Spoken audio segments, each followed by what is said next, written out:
Testing. We may or may not be live on the YouTube right now. Maybe. I'm not sure. It still says waiting. Yeah, it's a live stream offline.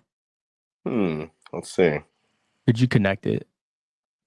Thought it did. Let's see. Maybe you have to start it in YouTube too. It's not like automatically hooked up. Oh yeah, maybe. Let's see.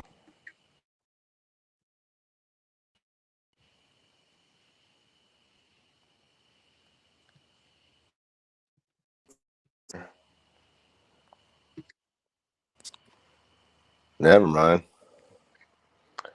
I think it is live. See, I don't know what I'm doing. Yeah. Anyway, the live stream great beginning to the show here. Yeah, that great. doesn't have a name. Just the Phoenix live stream. It's just a random YouTube live with no viewers. But we could actually like talk about things. Yeah. Yeah, and not rumor and innuendo. Yeah, we're just. Damn, there's 3 people waiting, dude. Are our moms here?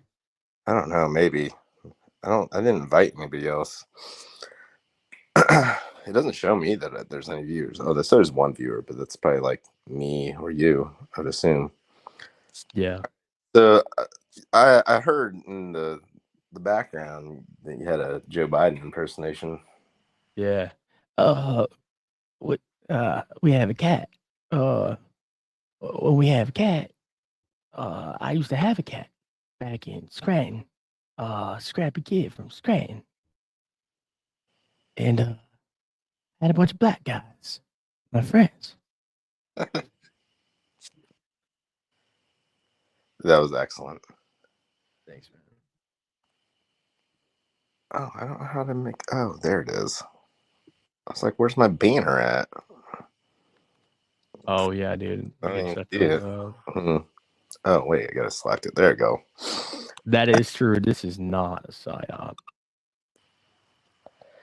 Yeah, I don't know. I mean, obviously, I probably need to talk about some Delphi type stuff. Oh yeah, dude. the obvious big thing is, the Supreme Court decision, which has everybody rankled, either like cheering for it or not cheering for it, or like they think it's bullshit, or. What do you? So think? I mean, I have a pretty strong opinion on this, and of course, I'm not an attorney at all. Hashtag not a lawyer, but I did go back and look through a lot of the decisions that happened this year, and there was 4 other cases that were essentially exactly like this one, and it's basically like a form letter that they fill out, like if you filed something. Like if you it was 30 days and then you filed something, instead of filing for this, instead they put the exact same language, cite the exact same court case. They're all exactly the same, and it's just denied because you waived your right to this relief. And I think it's as simple as that. I don't think it's like they're like any like intent to deny, like they just wanted to. I mean, I think they want to deny them all. They don't want to like kick these judges off, and I don't know if it's right to cite that case and do that for all these similar cases where they filed something outside of 30 days instead of filing for this, because I mean they're essentially saying yes, the judge was delinquent on rendering a decision on something that they should have, but then you did something that fucked that up. But did you? Because you didn't really do anything wrong. You're just doing normal attorney stuff. So is that a reason to deny these? I mean, but the reality is that they do deny these if it fits this circuit. Oh my god, we have our first live viewer, dude. Oh really? Oh jeez. Oh my god, is this a troll, dude? Oh, could be. Yeah. I don't know. That's not a troll. I heard some stuff about her. Ooh, is No, that? I don't think so. No, I did. I just don't believe it. Oh yeah, I guess I've heard things. I don't know. I mean, I hear a lot of things. I've heard some stuff. Okay, so about the Supreme Court decision. Do you work for the Supreme Court? I do not work for the Supreme Court in any way, shape, or form. Okay, I just wanted to get that out there, make sure that we have some journalistic integrity here. And, as the co-host of this podcast, I just wanted to get that out there. But I do want to talk about the decision that came down, and what are your thoughts about Curious Luke? Well, I think there's just like I think there's like just generally there's a lot of like misunderstanding about like what this type of request was, and it's not a decision from the court. This is just an administrative like thing. I don't think there is that much discretion in it. Even whether somebody has waived their whether there's consent or whether they've waived their right to this relief, like it even as far as waiving it, it just fits into certain boxes. This is just what they do in every case. Um, I've seen some people that were very adamant that it's not, and they're just doing whatever they want. And I'm sorry. I think the people are just mad because it doesn't fit that.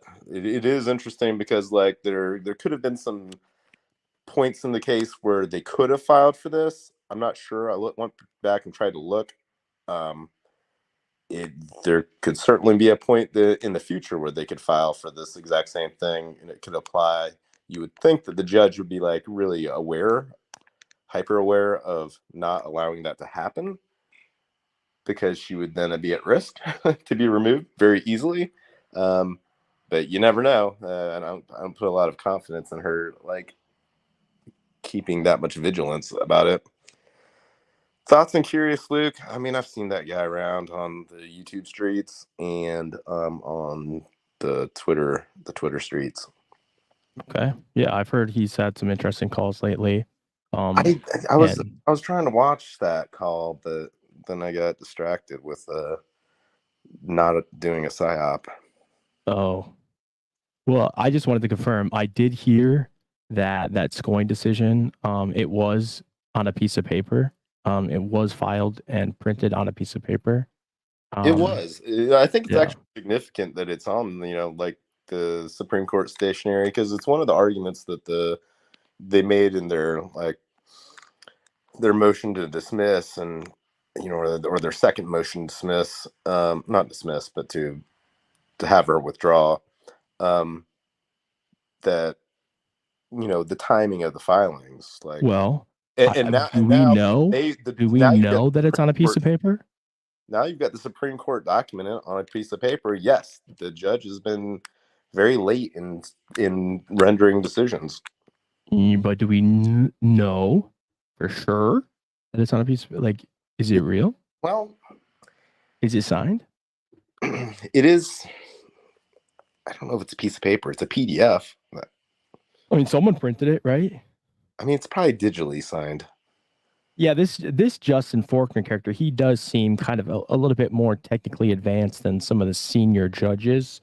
Um, he's under 70 years old. And I think that is a good thing for that position. I think anybody under 80 years old would be good. I do think Yeah, I'd be a curious. I'm positive. not exactly sure what all other types of things that he does. Like, this is probably a very like there was only Well, we like don't know. there's only like 40 of these requests so far this year, and I don't think that like I was saying, I think it's really, really standardized. So I don't think he Sure. spends like the majority of his time just processing these. I think he probably does a lot of other things instead, because I really think that, like, for someone that like is just does these every time they come up, like, I think it's a fairly easy process. I think one of the things that's a little bit interesting and kind of disappointing with all these like law tubers and law twitterers and even the lawyers themselves is that, like, it wouldn't have taken a long time to look through like some of these prior requests and easily see that this would be denied for this exact reason. In fact, I'm disappointed that I didn't do that myself, because it would have been really easy to do that. It just would have taken, I don't know, an hour or so reading. Yeah, I think they read. You would Oh, go easily be ahead. able to predict. Nope, it's going to be denied because we filed this right here, and like, I mean, you already knew. Like, anybody should have been able to predict that it would be denied, and for the exact reason. Yet, that it. I mean, it's kind of just like a niche, like little loophole that I don't think people are familiar with. Instead of like, unless they actually go and look at it, and I don't think anybody really cared to look at it. I think one of the senior justices, I think they probably got a piece of paper that had some of the blank dates in it with the exact decision, and I think they just filled out the dates to match. And then they signed it. Well, I don't know if they signed it physically, but yeah, it was probably signed via PDF, signature, then filed. I think it's just kind of a template, like you said. It is. It's a template, like, because the four other cases that were denied for the same reason, which is they waived this relief by not promptly like, you wait your 30 days and then you promptly file for this. If you file anything else instead of doing that, then you are implying that you are waiving this particular relief. It sounds Well, crazy. It sounds crazy, but that's certainly what they do for all of these. certainly. However, is that proper jurisprudence in the state of Indiana? No idea, but it's definitely the precedent. It's the precedent. That's right. I do think it's the precedent. It's what they do in the situation each PDF. time. I mean, they say that because you filed something instead of filing this, you have to stop. Waived your right. They have the template with, this is what we're citing, and that's it. Yeah, So, it just says, did you file anything else? If so, you are not allowed to proceed with this action. And if you don't remove yourself as the attorneys while this action is pending, if you don't recuse yourself, then you don't have any rights either. So I do think that's an interesting foil. I mean, I think it. I mean, I think this is it's a weird way to rule on these in particular, because I don't think that, like, continuing to act as an attorney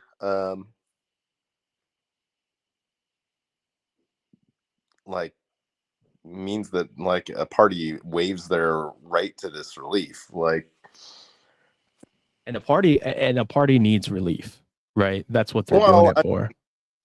they certainly don't want parties to have this relief. They don't want to remove judges. So this is one way that, a lot, or not a lot, but a number of these that are filed are easily denied, so that they don't have to replace the judge.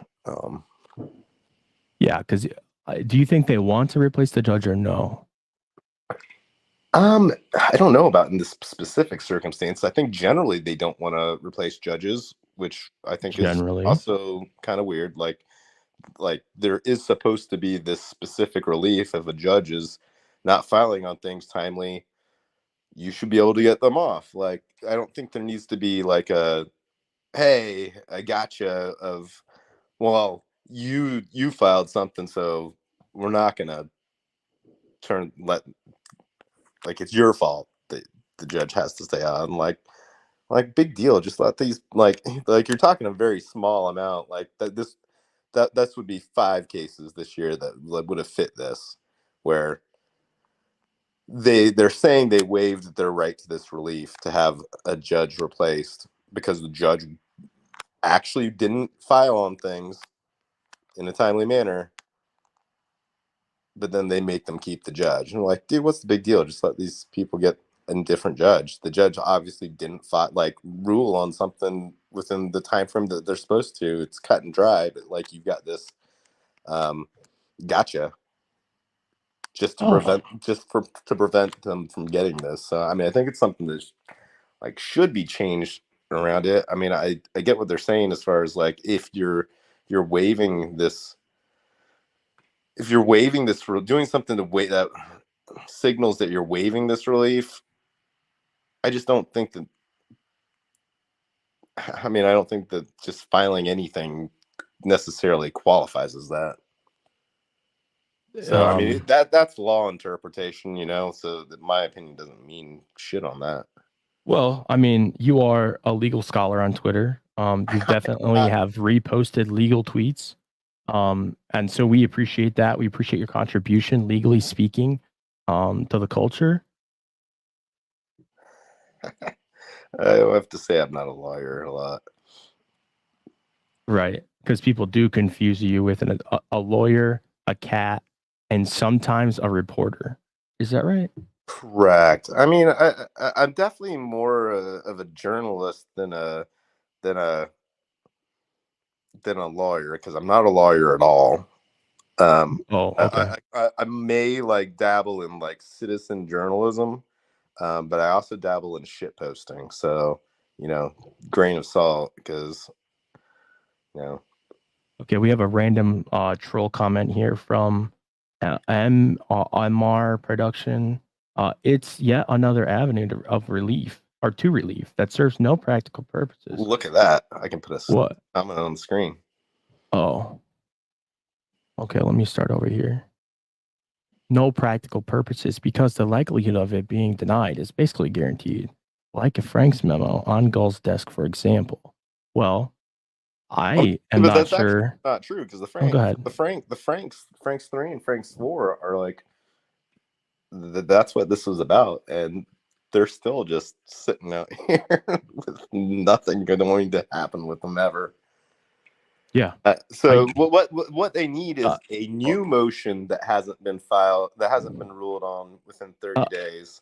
So okay, it looks like R&M agrees. Oh, Cleveland Rocks is in here. Oh my. We are at 9 viewers right now. Welcome to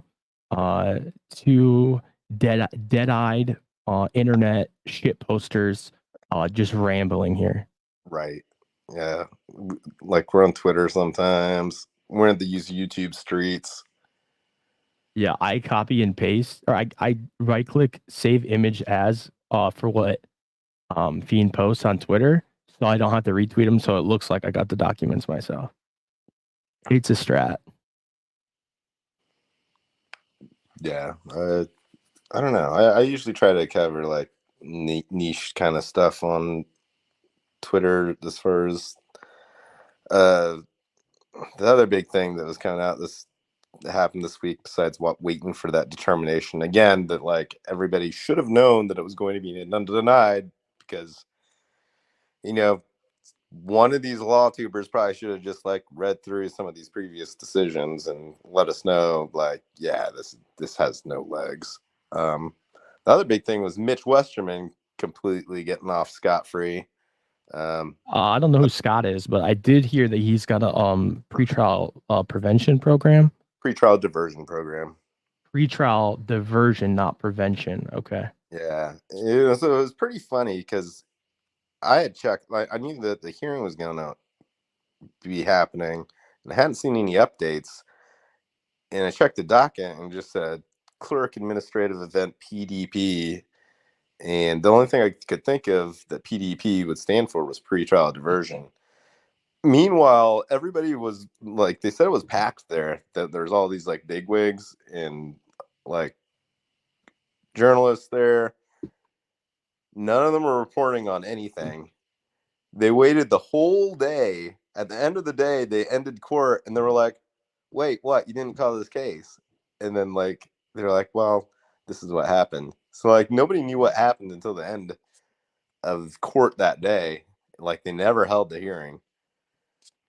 Meanwhile, I had tweeted out, it looks like there was a pretrial diversion program 3 hours earlier, and that's Yeah, I think that's the press for you. Like they can't figure out anything. They just sit around waiting. I Waiting did for the want to state just to tell them what happened. okay, go ahead. Oh, go ahead. Oh, you go ahead. Oh, I was just saying they just wait for the state to tell them what happened.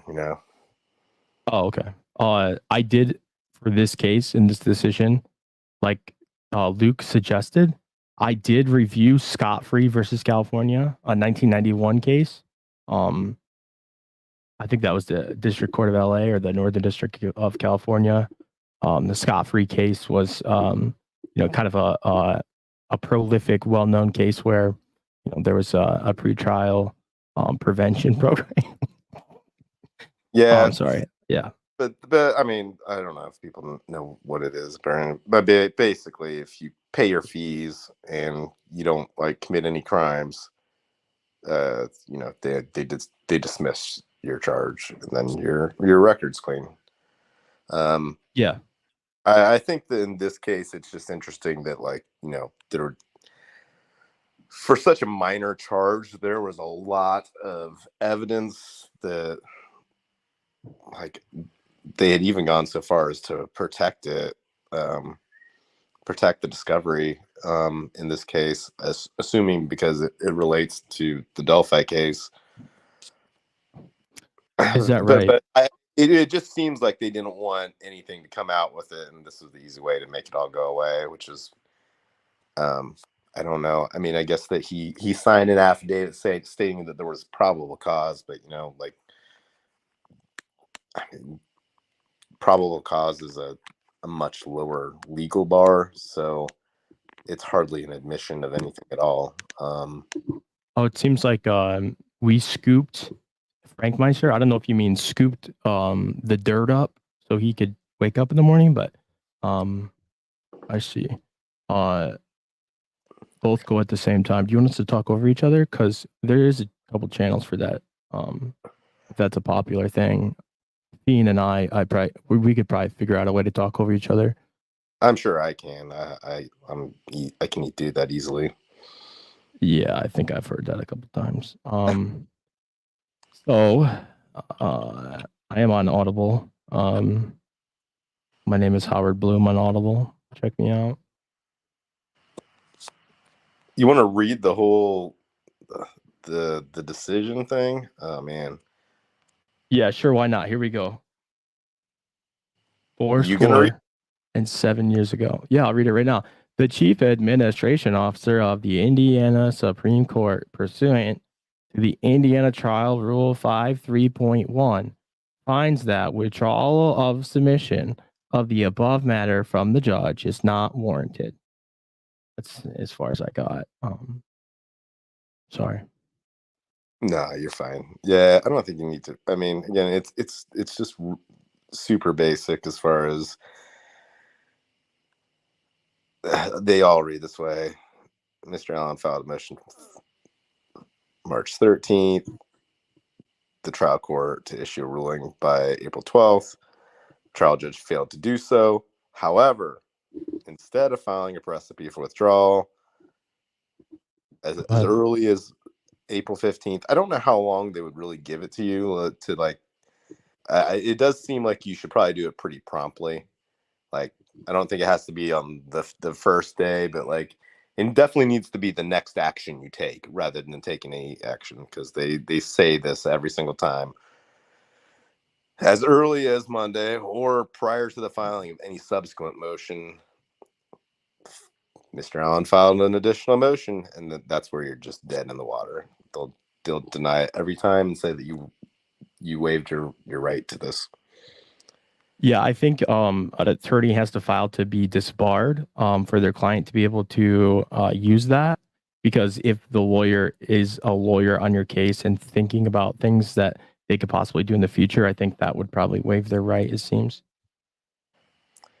Yeah, I mean, it doesn't make a lot of sense. I agree with it, but it is certainly what they do in a bunch of other situations that are exactly the same. Okay, I see here we have Mr. Luke. This is a process. This process only moved to skin level few years ago. Prior to that, it used to be at a trial court. So merging into the Supreme Court means there's no clear path to challenge, which is definitely a due process issue. Oh my God, the cops are here, dude. What the? It's the motherfucking police. I It's agree the with massive police. that's interesting. That's I didn't do any research to how long this process had been like that, but it is. You're right. It seems to be a due process issue because it's not actually a court ruling. It's this administrative ruling where there's. I mean, I do think that there's not a lot of discretion in processing them is the thing. So I think that it can exist as an administrative issue. I think this decision was cut and dry from the way that they typically process these. And any similar situation would also be cut and dry. Like you just look and see whether they filed something. They cite this. They've been doing it this way, but yeah, if you want to challenge this, like, what do? Can you? You can't. Like, there's nothing to do. What's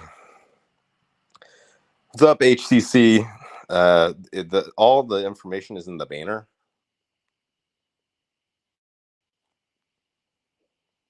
That's true. There is some information in the banner. Yeah, not definitely not a psyop.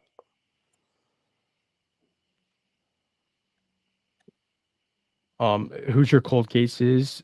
Says, "What's up, fiend?" I don't know if he's calling you a fiend. Yeah, cops. That's cops always see drug addicts and everything that they do. They interact. Hey, can you put my? I tried to share my screen. Can you put it up there? I don't know how to do that. Like, I don't know how to YouTube. That's not YouTube, but I mean, you see where my face is down there? Go ahead and toss that up there, buddy. See, it says DB. I can just click on your face. It says. No, the one next to my face. It's a piece of paper. What I wipe my ass with. Oh, there we go. Yeah, go ahead. Oh, that's nice. Like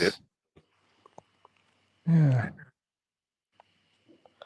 Yeah, apologies to anybody that's actually watching this. Zero clue what I'm doing here.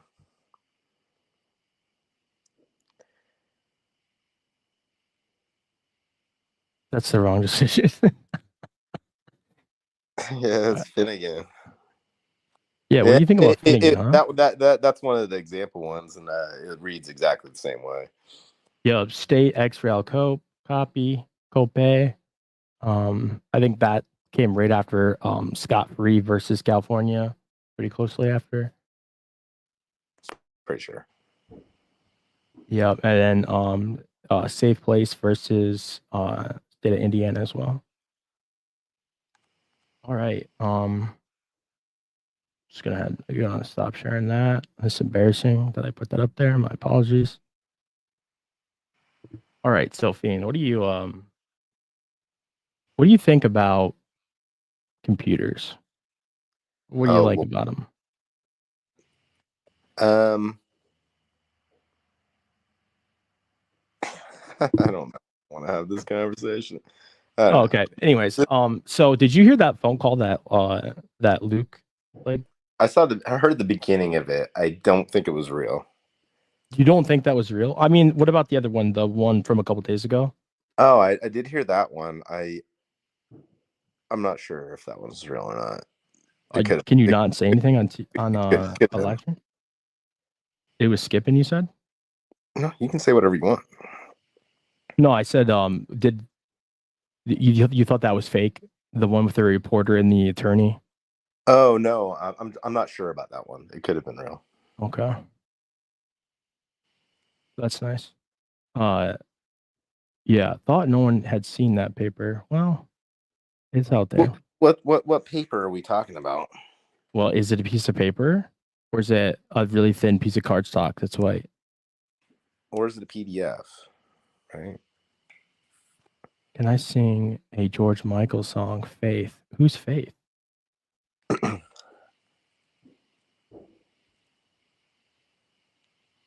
Yeah, you might know it better as a Limp Bizkit song. Oh. Yeah. Well, so I was at my job, I get free refills on my Coca-Cola. At If Chipotle? yeah. Oh, that's awesome. And I was sitting at work on my phone. Hopefully you're not allowed to have your phone on you, at all, but I was sitting back there looking at the scoring decisions and thinking about really pondering what the deal was. And I did see some comments, some tweets associated with your account that seemed to kind of push back on some of the narrative around the decision. It seems like you thought it was pretty cut and dry. You seem like a pretty cut and dry type of dude to me. I think we've covered that a few times. I know people don't like the outcome of it. I obviously don't either. Like, but looking back at it, then I think it's like it never stood any chance. Well, were you the one that talked about ineffective assistance of counsel? I mean, not like realistically. I mean, I saw Kara kind of say something either that like, like eventually somebody might make a claim and be like, I wanted this judge off my case, but look, my attorneys filed a thing, like filed something, and so they weren't able to get the judge off my case, and that's ineffective assistance of counsel. I mean, they're going to tell you to pound sand with that type of argument. Yeah. That okay, like getting the judge off your case isn't ineffective assistance of counsel, obviously, but like you might have someone like that tries to make that case at some point. I mean, and in certain cases, the reality of the situation is, yeah, that it would have been great if your attorneys had done this properly and been able to get this judge off, because this judge is detrimental to you. It's just you're not going to be able to show that like a specific judge really was detrimental to you, I don't think. Oh my god, dude! Do we have a celebrity in here? Oh yeah, I see that. Great. Oh, not criminality. I was talking about TT. Oh, I don't even know criminality. Criminality. Wait a second. Is that the really? Oh, there she is. Yep, that's her. You really predicted this twosome months ago? Are you Bob Mata? That guy predicts everything, dude. Are you there, Fiend? I think I'm here. Hey. Can you hear me? I'm not sure. I can hear you. I don't know. Yeah, like loose change shaking around. The StreamYard is not. Yeah, the stream. Oh yeah, there's like fireworks going off outside. That's not fireworks. There's fireworks and gunshots in Indiana nonstop, like every single night. That seems alarming. So it's like it's rednecks and hillbillies, right? So you never know. It could be fireworks. It could be gunshots.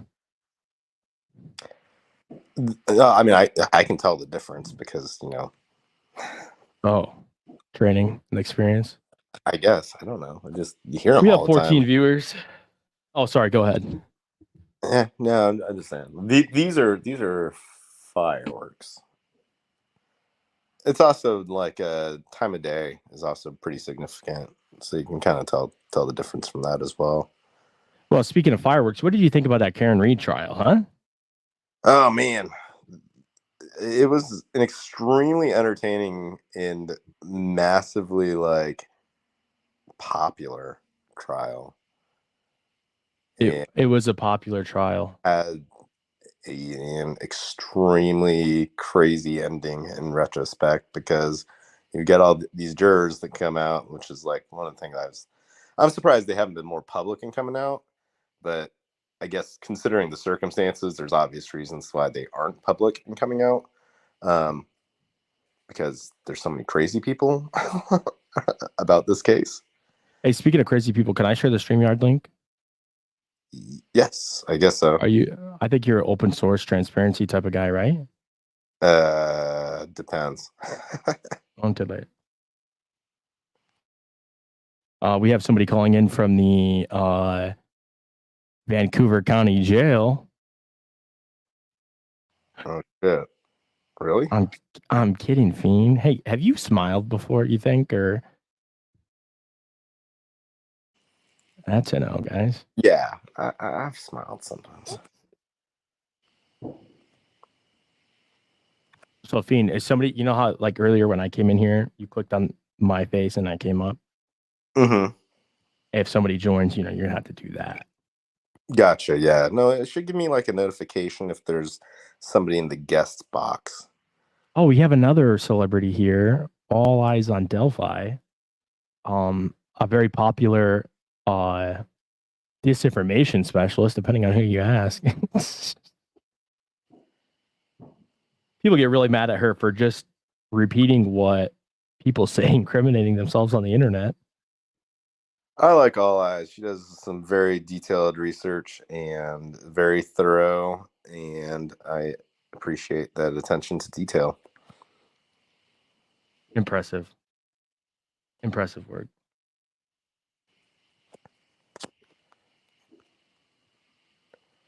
So I'm not sure what else. What else is there to? Well, I have an idea. Let's count to 100. Okay, 1, 2, 2, 3. Yep. 3. 3, 4. We could talk about AI. Okay, that was actually AI, believe it or not. I just asked it to count to 100 and in my voice. One of the things, like, if anybody ever messes around with Chat GPT, it's pretty infuriating how stupid it is.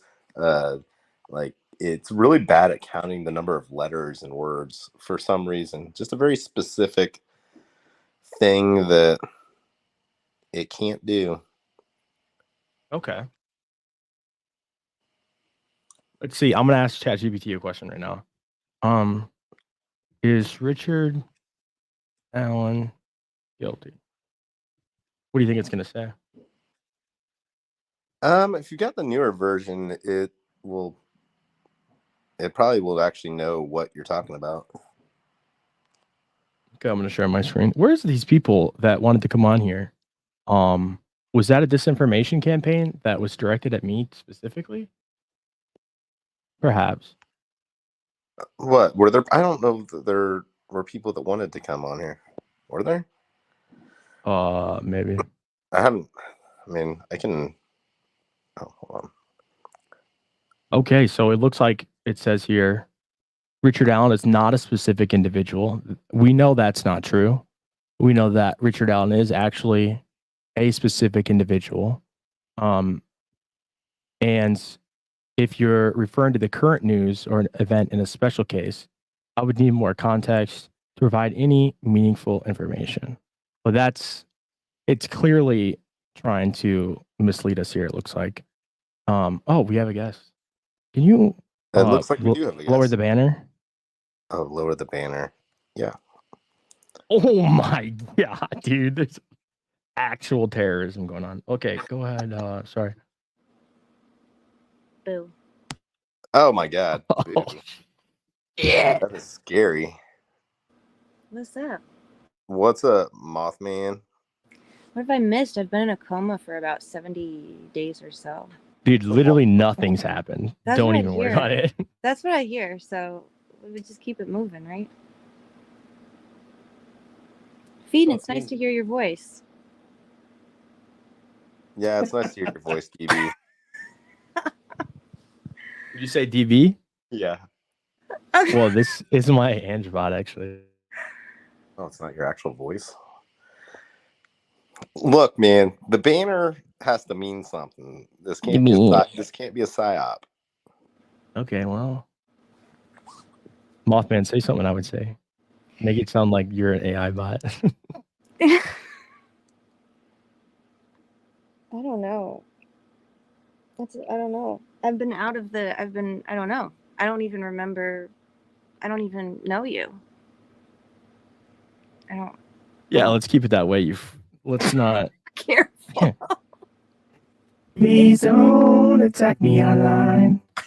Anyways, the old trick bag back out. That was beautiful. Oh, thank you very much. And Fiend doesn't like this. Okay. Anyway. Anyways. I mean, it crashes my StreamYard. I don't know. StreamYard's just not very like durable. Well, I hate to tell you, this is my StreamYard now. But oh, really? Okay. Yeah, I've been known to take over channels. That's what the word on the street is about me. I heard that about you, actually. I can't remember where I heard that. I've heard that about me. Yeah. Oh, dude. Well, that is true, dude. No one doesn't, or no one just goes like Fiend on a live stream. You know, it's like a you just let him go. I respect that, Fiend. I absolutely respect it. Sometimes when you're on like pro defense live streams, I'm just like, God, Fiend, dude, let it fucking go, bro. Like, stop. And then I watch you on the pro prosecution people, and you're just like a human snowplow. Yeah. Where you're like bulldozer. That guy who made that like indestructible. What is that? Bulldozer. The killdozer. Yeah, you're the killdozer, Fiend, but like in the dope way. Yeah, Star Anna says, I feel like people gang up on Fiend. It doesn't even phase him. It doesn't register. It doesn't even register for him. He's like impervious to all of that nonsense. He's just impervious. He just keeps plugging along. Thank God for Fiend. Yeah. You've been keeping us afloat. You've been carrying a lot of weight. That's a compliment, Fiend. You can I do what I can. Yeah, which isn't a whole lot, but maybe it's something. I don't know. Nonsense. Fiend is used to being berated by people. He's like, I don't know what's happening right now. I don't know how to interpret these words. Yeah, this is actually really strange to have like a civil environment, I guess. Just lean into it, Fiend. Let it happen. Right. Yeah, it'll start to feel good. Okay, dude. Okay. Okay, Star Anna says, I'm usually agreeing with you and screaming at my screen.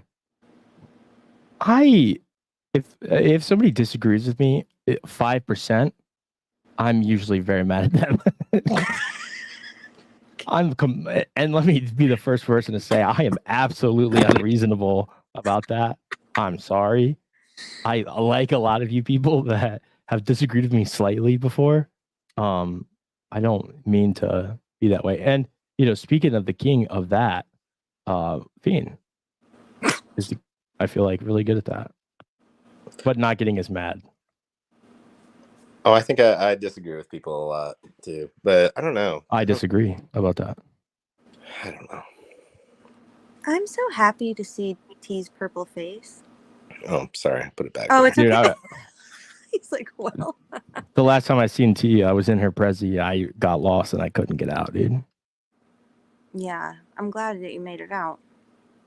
It's deep. Mm-hmm. It's deep. Yeah, there's a lot. I don't even think I've made it to the bottom of that Prezi, honestly. Yeah, it crashes my computer. Just if it crashes your computer, that's a problem. Yeah, on the CIA computer. I've actually never looked at it. I've heard a lot about it. It sounds interesting. You looked at my computer? Awesome. You heard about my computer? It's probably far more organized than my 30,000 screenshots. I can't relate to that. Oh, you know who's really got the organization down is this All Eyes on Delphi character. I don't know if you've seen. Yeah, I did peruse that, and that's much more organized. It's actually incredible. It's like just a breath of fresh air. It's like the most aesthetically pleasing thing. Yeah. Is there an up? I know there were certain documents that were missing, and it looked like most of them were like filings from a while ago.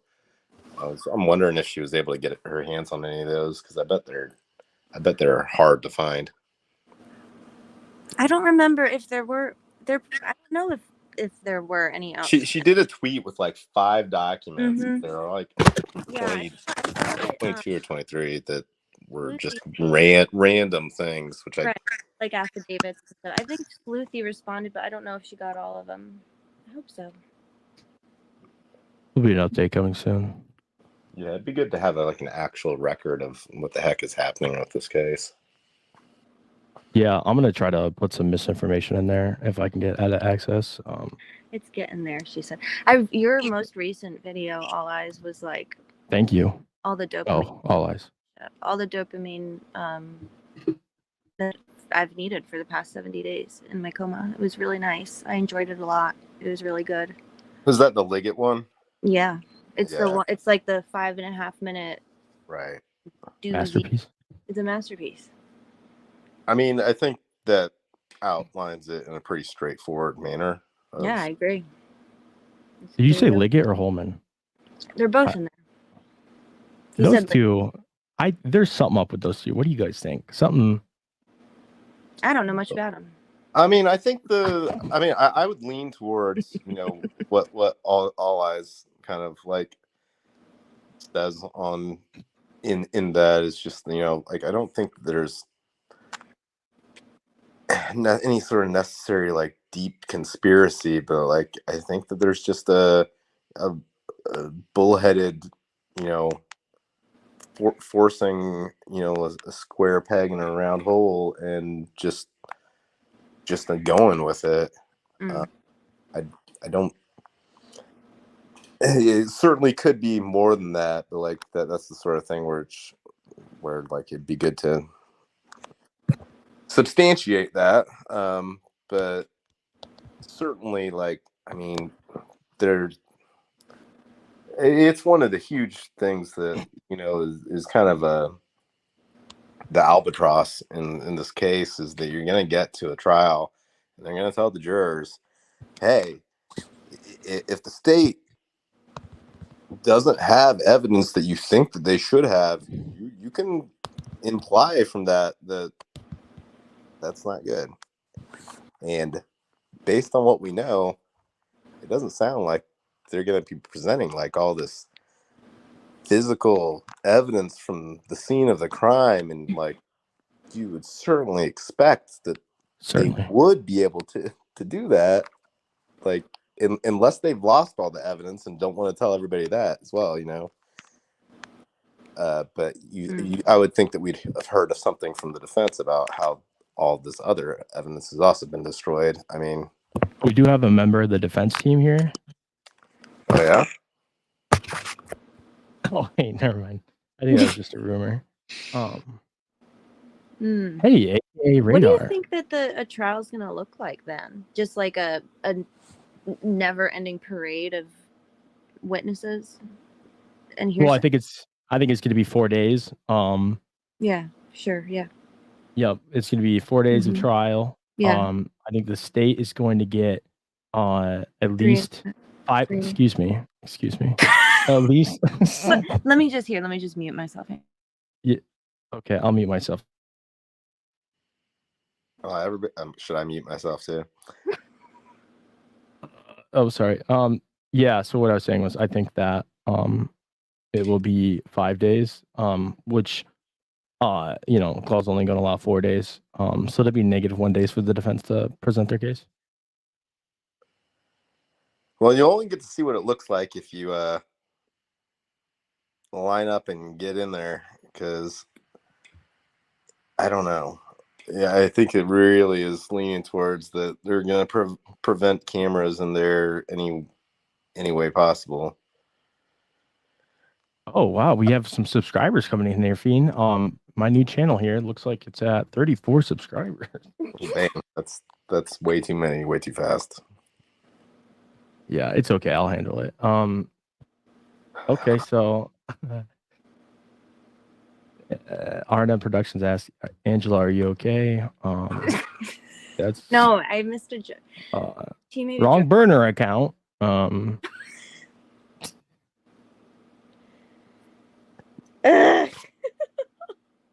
sorry. Meowzadong's here, guys. Another socialist state actor or defense actor. Angela's still sleepy from the coma. I am too. I'm fairly sleepy from the coma. But it's nice to be back. Hey, Meow. Okay. I think that the indication we have is the trial is going to hinge on 3 pillars of witness statements, mostly substantiating a timeline, probably steering away from actual identification, and then Rick Allen's statements, which I think would be like, the key, and then the cartridge, and those that I don't know that we've seen a whole lot. I think that we will see something with the Celebrite extraction, and the name eludes me, but he's a high profile state witness. I don't know what he's going to be testifying to as far as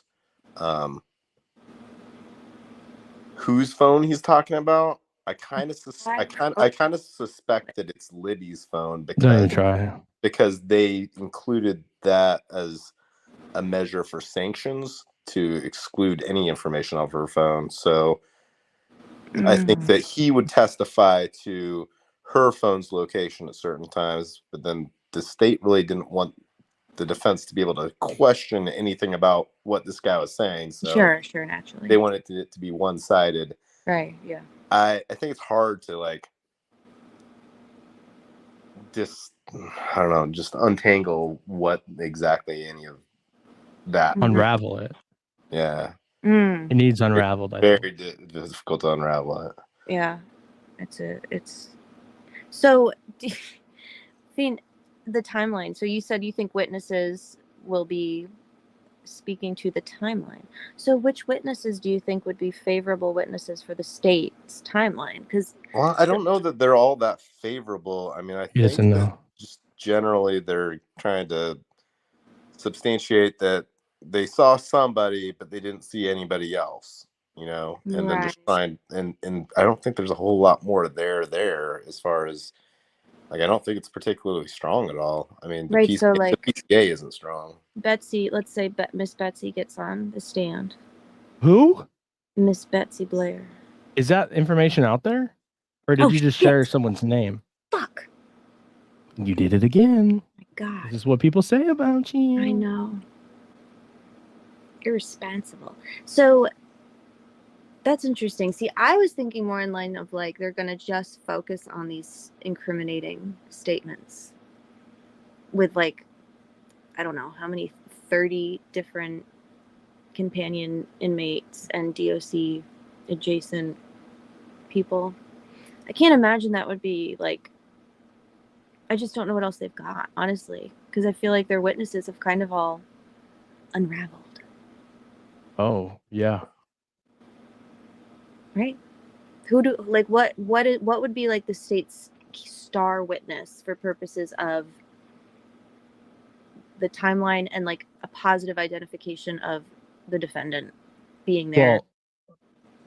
Sorry, go ahead. No, I'm done. You go ahead. Okay. Well, there is an Indiana case that I think they're going to use to get some of this testimony in. It's called the state of Indiana versus Liar Liar Pants on Fire. Yeah, it is. You sent me that one earlier. I did. It's precedent, and it is also on a piece of paper. Have you seen it? No, but Fiend sent me a really blurry copy of it in my DMs on Twitter. Okay, got it. I just don't think the eyewitness testimony, I feel like, is not even eyewitness testimony. Right. It's just going to be, it's not eyewitness testimony of identification of a suspect because there's no lineup. Right. They didn't identify him. They identified clothing that you can literally pick up at Rural King. Right. So I hear. Well, but it seems like they have a problem, which is poofy-haired guy. That would be, right? So how do they? So how do you think that they could overcome that problem? Well, I think poofy hair guy is going to be cross-examined by I think that hair guy. I think the state will try to maybe pick best one, and not like, I don't know that they're going to be bringing all of them because they don't seem to corroborate each other incredibly well. Right. So maybe kind of coach up one witness to, like, you know, get it as close as possible. I mean, you got a problem with the defense possibly calling other witnesses. It's not a, I mean, we see it all in the PCA. Like, it's not a strong pillar. Like, the strong pillars are going to be, I mean, the Rick Allen statements, whatever they may be, potentially, and then the cartridge, you know, and I think they're just hoping, you know, that they just have enough behind that to just kind of plow through with it. It looks like Star Anna is talking about her husband working at Subaru. They all look like Bridge Guy. I think even if you drive a Subaru, you kind of resemble him. But I bet most of the people that work at Subaru don't drive Subarus. You think so? That's a hunch. Well, I eat a lot of Chipotle. I eat a lot of burritos, so. Well, we know that. It's slightly different. Okay. You never tire of them? Oh, no, I do not tire, my friend. Yeah, do you get tired of burritos? I don't get tired. I long for them. Hmm. I long for the burritos. Oh, TT must drive a Subaru. My apologies. I'm sorry. I drive a 1987 Ford Cutlass. I thought you drove a Comet. That's the one thing I told you not to talk about on the live. I'm sorry. I can't be trusted. There's not a lot of people that own a Comet. I'm going to go out on a limb and guess that she didn't actually see a Comet, because that would be some pretty stellar identification right there. Yeah. Yeah, I mean, one time I seen a comment. I think that, like, hey, like, I think somebody says something that distinctive that surely it was a classic car of some sort, you know? Yeah, so not a purple pussy cruiser. Like a I mean, all of that stuff is just weird. I mean, I get that some elements of this investigation had to be confusing as hell, because, like, you've got people saying completely wildly different things. Yeah. All I says, Anna's the only one that sounded like a grown-up didn't speak or answer for her. So it seems like you're saying the other witnesses were not necessarily coached, but like somebody was actually speaking for them when they were talking to the police officers. I mean, maybe. There's a problem. I mean, just from like I don't know, like a validation standpoint, you know, the PCA doesn't like use direct quotes a whole lot. You know, we don't have actual statements in here. Sure.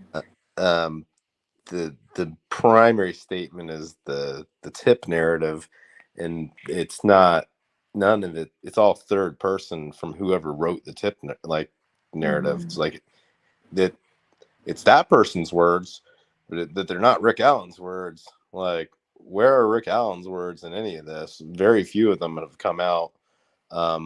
Only where the defense was trying to suppress, or in the Franks memorandum, have we really heard anything that Rick Allen has ever said. Sure. Well, and we know that he's on video being questioned on the I think both the 13th and the 26th, right? Yeah, I believe so. And then that second one was cut off at the beginning. Right, that's right. Interesting. That will be.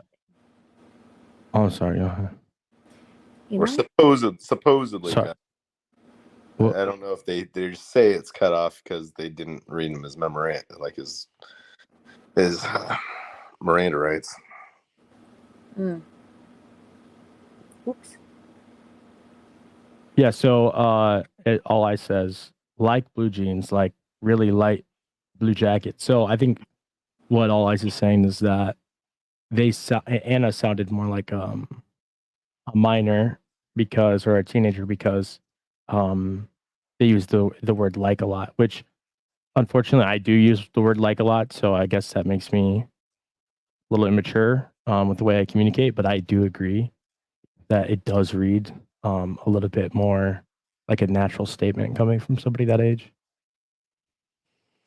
I like to say like too. Yeah, I think I got a it's little just valley girl in me. as far as preference as far as your language style.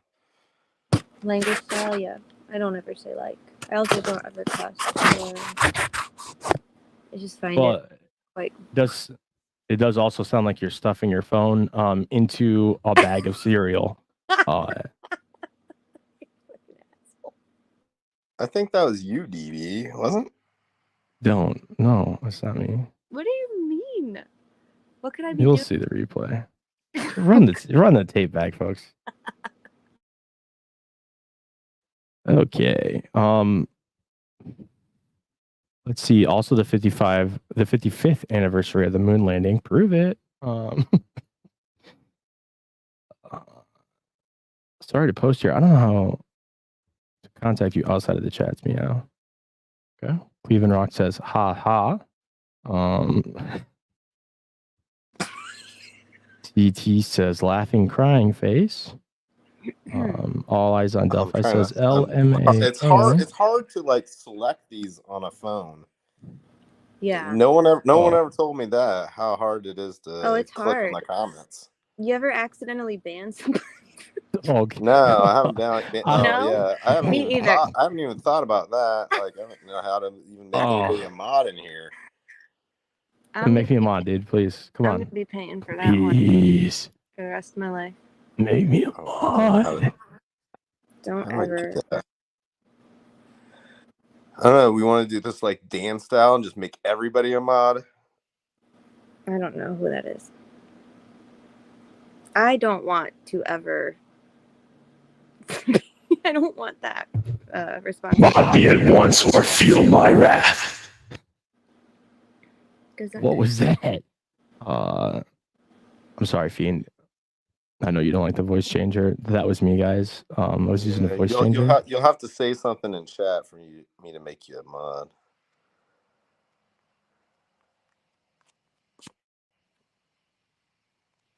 Okay. I don't make the rules. What do you think about these hearings that are supposed to happen in a weekish? Yeah, that's something I wanted to talk about. So, yeah, I don't know what's gonna happen with the hearings. Yeah, you gonna try and go, Fiend? Undecided right now. Yeah, no, fair enough. Is Tom Webster looking for you? No. Well, I know he went to the last. Well, I don't want to rub it in or anything, but like he did try to go to some hearings, and then he just took a really grumpy picture at the bridge. Yeah, I don't even know if he like walked all the trails, which is a little bit disappointing because in the past I've kind of tried to get on him as far as like go there and look at it, and then like he went there and he's like, I looked at it. Like, okay, that's all you looked at. That's it. I guess. I don't know. I don't. Yeah, he didn't go to I don't get some people. They do say that it's a quaint, sleepy Midwest town. For me, it's a little high on the homicide, on the hommies. Yeah, it's something up there. A little homie high. I mean, yeah, I don't know. I usually keep an eye on the cases that are running through Carroll County, and it's not all that sleepy. Yeah, no, that's a good point, Fiend. So what do you see the most in your... I see, I know you're asking me. I see, a lot of cases where people have a really hard time falling asleep. And then they do kind of nod off every now and then. A lot of those cases. I'm sorry, go ahead. Well, I mean, the thing you see the most is the traffic cases. There was a crazy spike, like over the last couple of years of traffic citations. like just skyrocketed. Just traffic, like speeding, seatbelts. Bus arm violations is a huge one. Bus arm violations. Yeah, That's where you pass the school bus. That's and it pretty stopped. fucking serious. They tried to get a special prosecutor to handle all of them. I think we need all eyes on Delphi to look into that. That does sound alarming. Isn't Willie Smith Jr. case pending? I think so. I think there's a appeal potentially. I think Luke's working the appeal. I'm sorry, I missed it. Willie Smith Jr. Got it. Is that that's the victim or the? That's the victim. So that use the victim's name in the cases, Angela. It's victim first true crime principles. Oh, sure. I'm sorry. Well, no. Isn't that Jennifer's case then? Yes, it's a felony murder case. Jennifer Dean? Yeah. Interesting. Felony murder case. That case is very interesting. Maybe one day we can go over some of the interesting things in that case, the trial transcript. Remember, once upon a time, that was a thing that we were going to do. It was before other things happened. Yeah, before there was, I took a 70-day nap. Yeah. And then the whole hijacking thing and everything. But okay, Cleveland Rock says, "Is there a Chipotle in Delphi? Maybe you can transfer there and be eyes on the ground and to me, DB. I don't think there's much commerce. Well, I don't want to say that. I think there is a lot of commerce. There's a lot of trading of valuable goods. Some would say a criminal underground network, if you will. But there is a Chipotle there. I think I could transfer there. That would be nice. People that don't know this backstory on this joke are probably like, I'm unsubscribing. I just subscribed to this channel and now I'm out.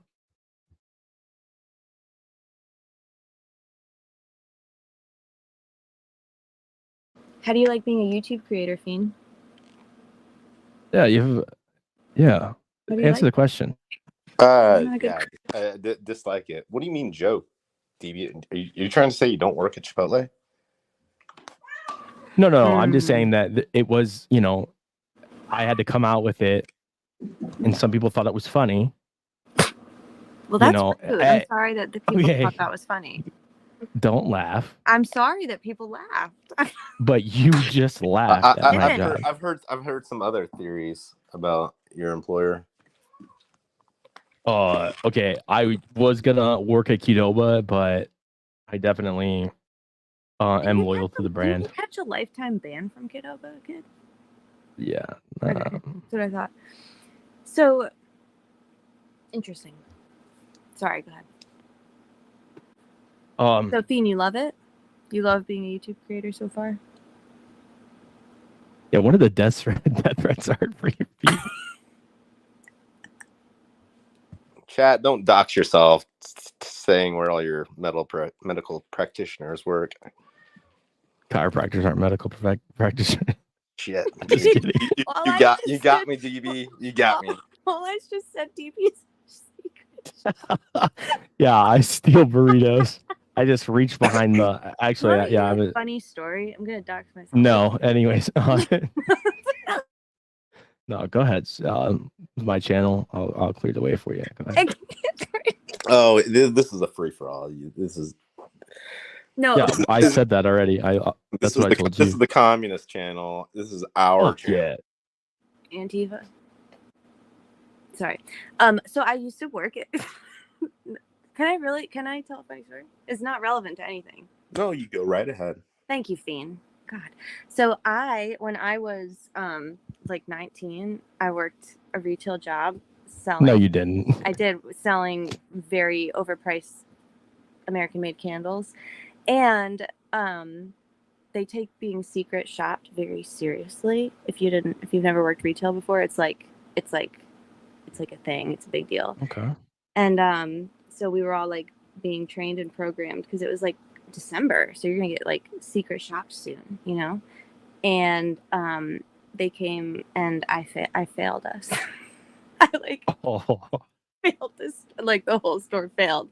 Was it a conspiracy to commit retail fraud? No, I did you see an opportunity? I ignored the secret shopper and then I got fired.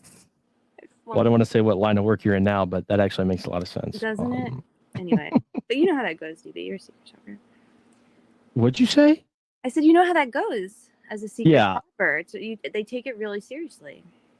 Well, all I said is a secret shopper. You completely ignored the secret shopper. Well, I didn't completely ignore them, but I didn't do any of the things that I was supposed to do. Like, for example, when you are checking someone out and they purchase their candle, you're supposed to make direct eye contact with them and say, would you like me to trim your wick? And if you forget to say that, you lose a lot of points. And I never said that because I felt like I was like, that's assault, dude. It felt like I was like a little bit, you know, it was a little bit forward. So I would just not ever do it. And then I would get reprimanded. But so anyway, the secret shopper came and I was the only person working. And hold on. What? Go ahead. I don't know anything about candles. Oh, so like, yeah, we know, bro. You gotta trim the wick. Would it kill you to light a candle every now and then? I mean, I do, but I've never heard of like trimming a wick. Oh, dude, you gotta trim the wick. Well, why don't they do that at the candle factory? That's why they ask. Oh, okay, the factory. Well, so I I don't know. It's a good question. I think they leave it a little long so you can trim it to your like desired length, you know. But so when you would trim people's wicks, did you have to ask them what length they wanted? No, because see, I was the subject matter expert, so I would make that determination on my own. And they sell wick trimmers. It almost looks like a cigar cutter, you know, for the candle. So you don't have to like stick your hand in there with scissors and do it. It's actually pretty cool, you know. Gotcha. No, I can imagine it. Like I've got the concept down. Yeah. So it's important. It serves an important purpose, and you know, if you're what is that important purpose? So the wax, when it melts, if the wick is short, it will burn more evenly, as opposed to like burning straight down into like a little like tunnel, and then you have like wax all up the sides of the candle. You know what I'm saying? You feel me? Well, I like to make sure the wax burns really, the wick burns really hot. Because like the candles there's not been any wax melting when you sell a brand new candle, right? Right. Oh, I melt them on my body while I sleep. Yeah, I know. Figured. So anyway, that's terrifying. Yeah, that was now you know. Okay. Okay, well, I think that is a union job now. I think that the candle wick cutting has been part of a collective bargaining agreement, and I think it's been Wick Trimmers United. Yeah, that's correct, Fiend. I do think it's been bargained. Yeah, that must have happened after my departure. Yeah, so I know what a secret shopper is. I was actually a secret schizoid customer. Mm-hmm. It's like a different thing. It's more of a 2024 thing where, you know, it's not just, you know, stealing stuff. You got to be worried about, you know, calling the cops on people to be harassed by the police for having mental health conditions. Mm-hmm. So if you own a business, you know, you got to be ready to call the police on somebody just trying to get out of the elements at any time. Yeah, for sure. It's noble. Yeah. I'm going to disclaimer that I'm making some random people moderators, and like I know you didn't ask to be a moderator, so if you're mad about it, I'll just unmake you a moderator. Just let me know. But yeah, I'm not doing it to be I like that. I like that direct open communication. I like it. I dig it, Fiend. Well, I mean, these moderator positions have been collectively bargained for. And we have set up an agreement and make sure you talk to the steward. Talk to your union steward. Is the county sheriff's department, do they have a union?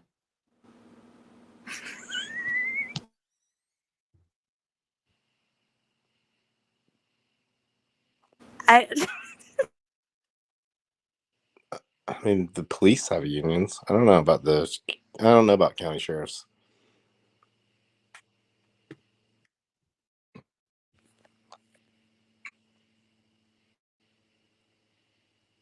anyway. I think my streamer's dying. Yeah. Maybe, I don't know. Okay. Fiend, what's the worst job you ever had? You don't have to be specific, but like Ooh. It crossed your life course. The worst job you've ever had. Man, there's probably been some contenders. Oh. Yeah. Yeah. So I worked at Starbucks as a barista. How was that? Very, very briefly. It was really weird. Really? Yeah, it's very high intensity job with no benefits, and then they would schedule you so that you couldn't get your benefits. Like they purposefully keep you like under. Well, no, not they purposely did it. There was an algorithm, a scheduling algorithm like program that would make sure that you can get enough hours to qualify for benefits, which seemed kind of shady. Did you know that they're going? Oh, go ahead. I'm sorry. No, go ahead. No, please, I insist. No, I insist. Go ahead, DB. Okay, I'm gonna go ahead. Can you share my screen? Can I? This is something I just want to talk about really quick. Yeah, you Esther. Oh, I just wanted to put this. I put this together. And you know, I've had some apprehension about where some of these people go. Oh, jeez.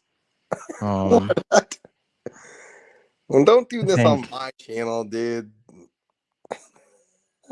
Oh, okay. Not on your channel. Okay, I'll stop. Go ahead. You can. No, you can't. No, I turned it off. Go ahead, All Ice. I'm not trying to talk bad about any of these people. Like, I don't think it really is super helpful. So. Well, I wasn't talking bad. I was just ranking them from evil to nice. Yeah, I think you were you were just using science. It was a evil scientific. At the top. Yeah, it was a scientific experiment, though, right? So it's just data. It's unemotional. Oh, how I understand. AKA Radar's laughing at us. Make her a mod, dude. I'm sorry, I can make Radar's awesome. She's an experienced mod, more than any of us. Speak for yourself. I would say that I will probably I've probably ruined my mod chances for the future. I fucked up, man. I fucked up. Yeah. I'm not gonna probably ever live that one down. Yeah, I mean, you're probably gonna receive some anonymous phone calls. Maybe there's gonna be a balloon flyover with some mean words on it. One of those planes with the banners.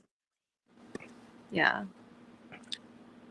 Yeah. Anyway, that was bad. Some other contenders for terrible jobs. Yes, please go ahead. I worked making cutting blinds, like the blinds that go in your windows. Like you'd cut those down to size. That actually hurt my back. I hurt my back really bad doing that. So yeah. You hurt your back cutting blinds, and you were in the. Well, I mean, it was in like warehouse and stuff, and like you'd get like lots of heavy stuff off the shelves and stuff, and Don't say like you've lifted. I don't know. You don't know. You don't know what I do. It was more groin, which is very groinal. Groinal injury. Yeah. So that one, because of the pain associated with that was a hard one. Ranks up there. Yeah. And I worked in a glass factory, like making like windshields and stuff, like inspecting them for quality. Yeah. I didn't have the high quality for a very long time, probably because they were like very bad jobs. So yeah,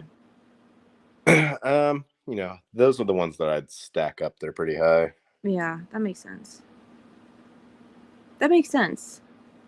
Cutting blinds sounds awful. I don't know why. That just sounds like a very.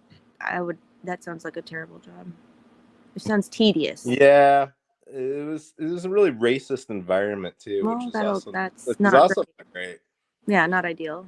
Racist in the blind factory. Got it. Interesting. Right. You know, race color is this blind. I mean, calling it a factory is like, this is a very small like scale And the blind factory thing. Yeah, it was really small scale. The glass factory was like a legitimate factory. Like, okay. which that also sucks because it was like 12-hour days and shit. Ew. You know what? I like to watch those Oh, go videos ahead. where they. Oh no. No. Okay, No, go ahead. okay. I appreciate you asking my guest questions, Mothman, but You're welcome. You're hey, welcome. I have a question about the blind cutting factory or glass blinds or whatever. Okay, so blinds, you know, they have like a bunch of different like layers, right, or rows of those plastic strips. Do you have to cut them one at a time, or do you have? Is there something that cuts them? No, dude. At once. It's just a circular One saw at a that goes. time. That when they're all squished together, you know, it's basically like a solid piece of plastic that they use circular saw to cut it to the right length. A circular saw. See, I would imagine you using something more of like one of those like paper cutters, like the, you know. I use a rectangular saw. Yeah. Yeah, no, Sure. it was. Yeah, I don't know how they do it other places. These were probably not the highest quality. I mean, I can definitely attest to like the quality was not the highest quality. Right. There were a lot of fuck ups. Yeah. Did you have any part of that? Oh, I'm sure I did. Okay, That's a so you great worked at a answer. glass factory. That's a great answer. So the glass factory was like windshields for like I think it was for Toyotas.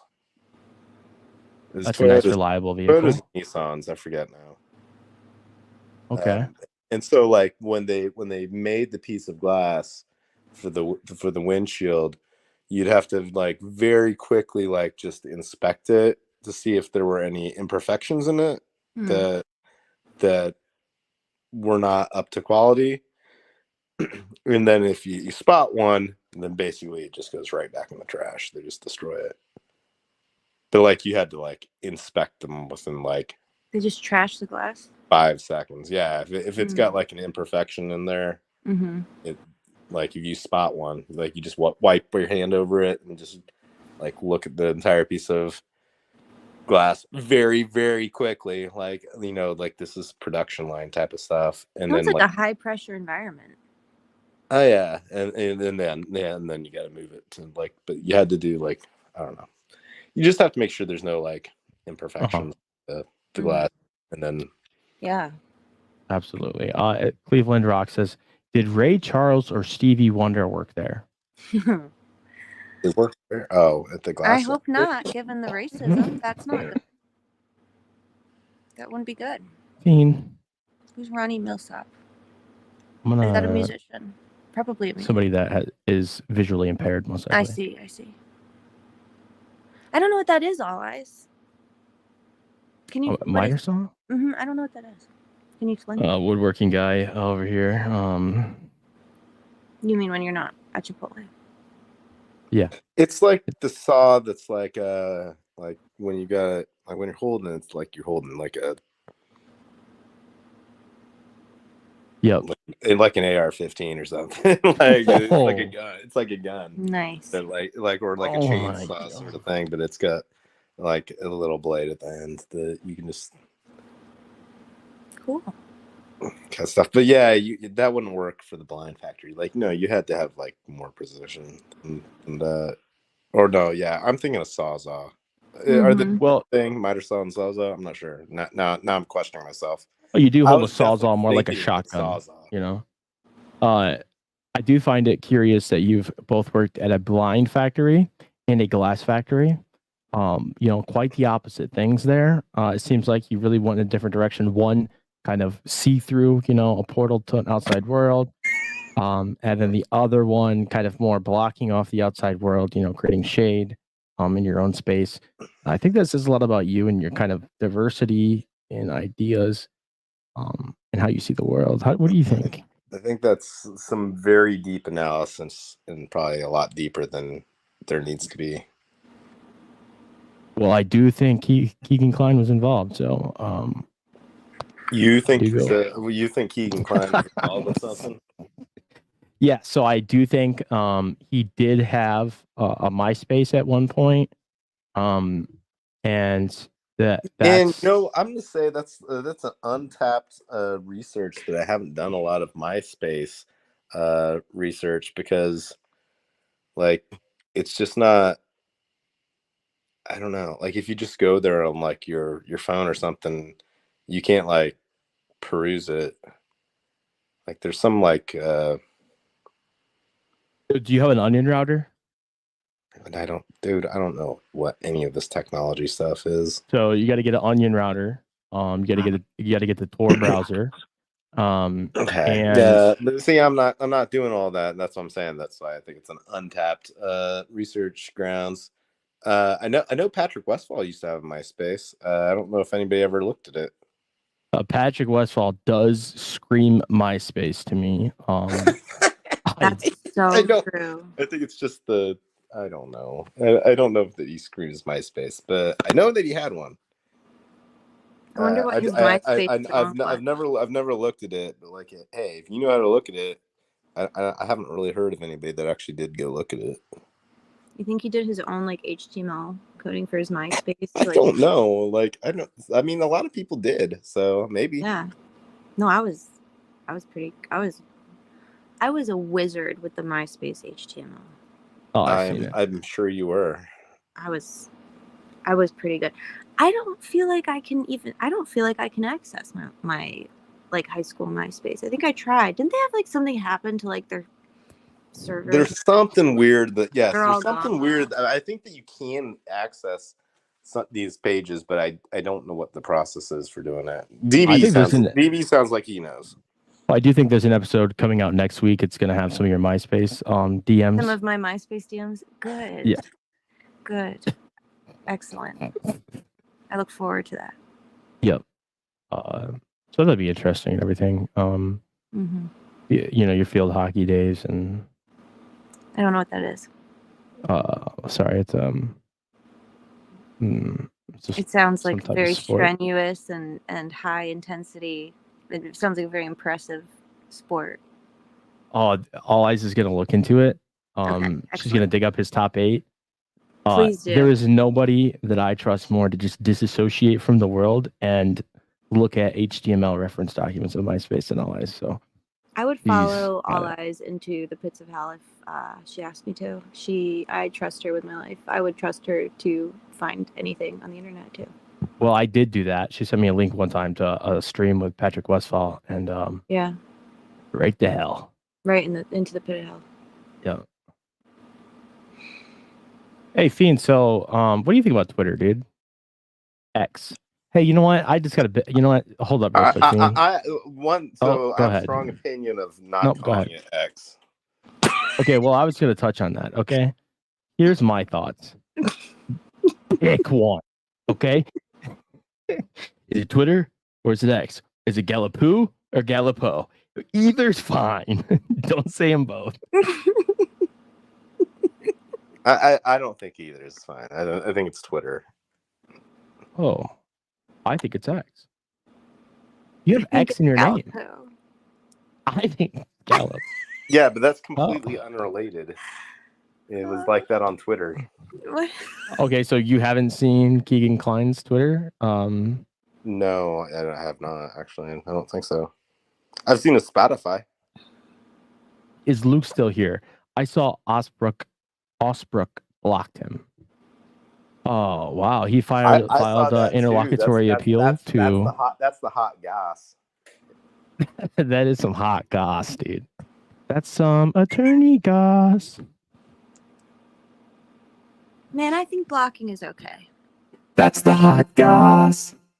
You know, it's like a consent thing, you know? It's a boundary. I think so. Yeah, I don't think it's the biggest thing in the world. I get that it's not. I don't know. It can be annoying in certain circumstances. Sure. But sometimes you just. I'm all for self-protection, whatever that looks like, you know? I mean, is it really much self-protection, though? Because, like, anybody can get a sock account and still, like, look at what you say. So, like, and then comment with their alternate account. So, is it really that protective? I don't know. That makes sense. It's a good question. I suspect maybe like perhaps if somebody was like neurotically, incessantly, psychotically tagging you against your, without your consent, it might serve a purpose. But aside from that, you're right. It's really, especially if you have a public account, you can just like probably circumnavigate that quite easily. Well, I do know that Twitter is, I thought it was X. very private. Okay. It's his channel. I'm just trying to. That's fair. Yeah. Try to get along. Yeah. Solidarity. We're gonna use the. Go ahead. Sorry. Go ahead. No, you finish. Go ahead. Okay, I'll finish. So I do think that what you do say on Twitter is private, and you should you should expect that it's private. I don't think you should ever expect any private information to come out about you. You don't? Yeah, so I think blocking people from even seeing your post might be a good idea if they can just look at your DMs. I don't know. Yeah. I did see an example of that today of like just some account, and like somebody was just like quote tweeting their account just incessantly, like all the time, not for like any like really discernible reason. They were just doing it. Are you talking about the Osbrook? No. Oh, I'm not talking. That would be like for a discernible reason. That would be for like, I mean, I think there is at least some attempt at like conversation or talking about something. This was just one person focused on another person, always quote tweeting her, and just like that's fucking creepy, dude. Don't do that. Yeah, there's some creepy behavior, going. I'm told there's some creepy behavior out there, It's gotta stop. You know what I mean? Yeah. That's what I hear. Yeah. I think, but we can talk about that offline, DB. Okay, I don't think this is the place. Oh, okay. Okay. We're not going to actually talk about anything specifically that can be challenged. No, absolutely not, because we don't want to open ourselves up to the doxing. Yeah, the nuclear attacks and all of the things. So we'll just be vague and cryptic if that's. I think we're doing pretty good. I think we're doing pretty good with this channel so far because it seems to be under the radar. Like, which is my favorite. I haven't seen any trolls. I haven't seen any like. Well, now you've done cyber attacks. Oh yeah, I screw myself here. Well, there is one radar in here. Hey, who is this on this thumbnail? I don't know who this individual. Yeah. That's Chris Ballard. He's the general manager of the Indianapolis. The Colts, I imagine. Got it. Okay, cool. Yeah. Thanks. I learned something. It's a foosball team. We can talk about Colts football. I was ready to, but okay. DB, are you a football fan? Fuck no. Oh, okay. Well. Yeah. So there's that. Excuse me, dude. Am I not cool enough for you to like the quote's attributable to him? So I think it has more application than just towards football. I think you just people fucking bullshit. Like, well, people can't see the thumbnail because they're watching us. Oh, okay. Tough shit. So if you guys want to see the thumbnail that he's talking about, well, I know you guys clicked on it a while ago to see this, but just go up into the URL bar, hit copy, and then paste it in another window, and it will show the thumbnail. That's some very granular instruction there. I thought you said fun mail. Fun mail. I am a fun mail. Didn't know what that was, but I'm sitting here with 2 fun mails. That's so interesting. Wow. Actually, I have to add another banner. This is psyop. This is. I'm gonna correct myself. This is totally a psyop. Okay, have you guys heard of? Okay, so I'm not sure about Richard Allen. I did hear the PCA was sealed. Not a huge fan. When I heard that, I started looking at local Dropbox accounts. with absolutely no information whatsoever that's actually involved. I just read about this case in Australia where 15 people got arrested for having Dropbox accounts on CSAM. So I think that's involved somewhere along the lines. What? What? What? I don't know. Yeah. Look Could into be. it. Use banners know to summarize your talking points and works. displays and call action. Oh, here we go. Oh my god, dude. That's going to end the stream. Making us look bad. I mean, No, that's much better. I appreciate that. It's really polite too, you know. It's kind. It's polite. It's everything. It's direct too. I think the directness and the direct communication is important. We want to be direct. No, you know, ambiguity. Right. Did everybody leave?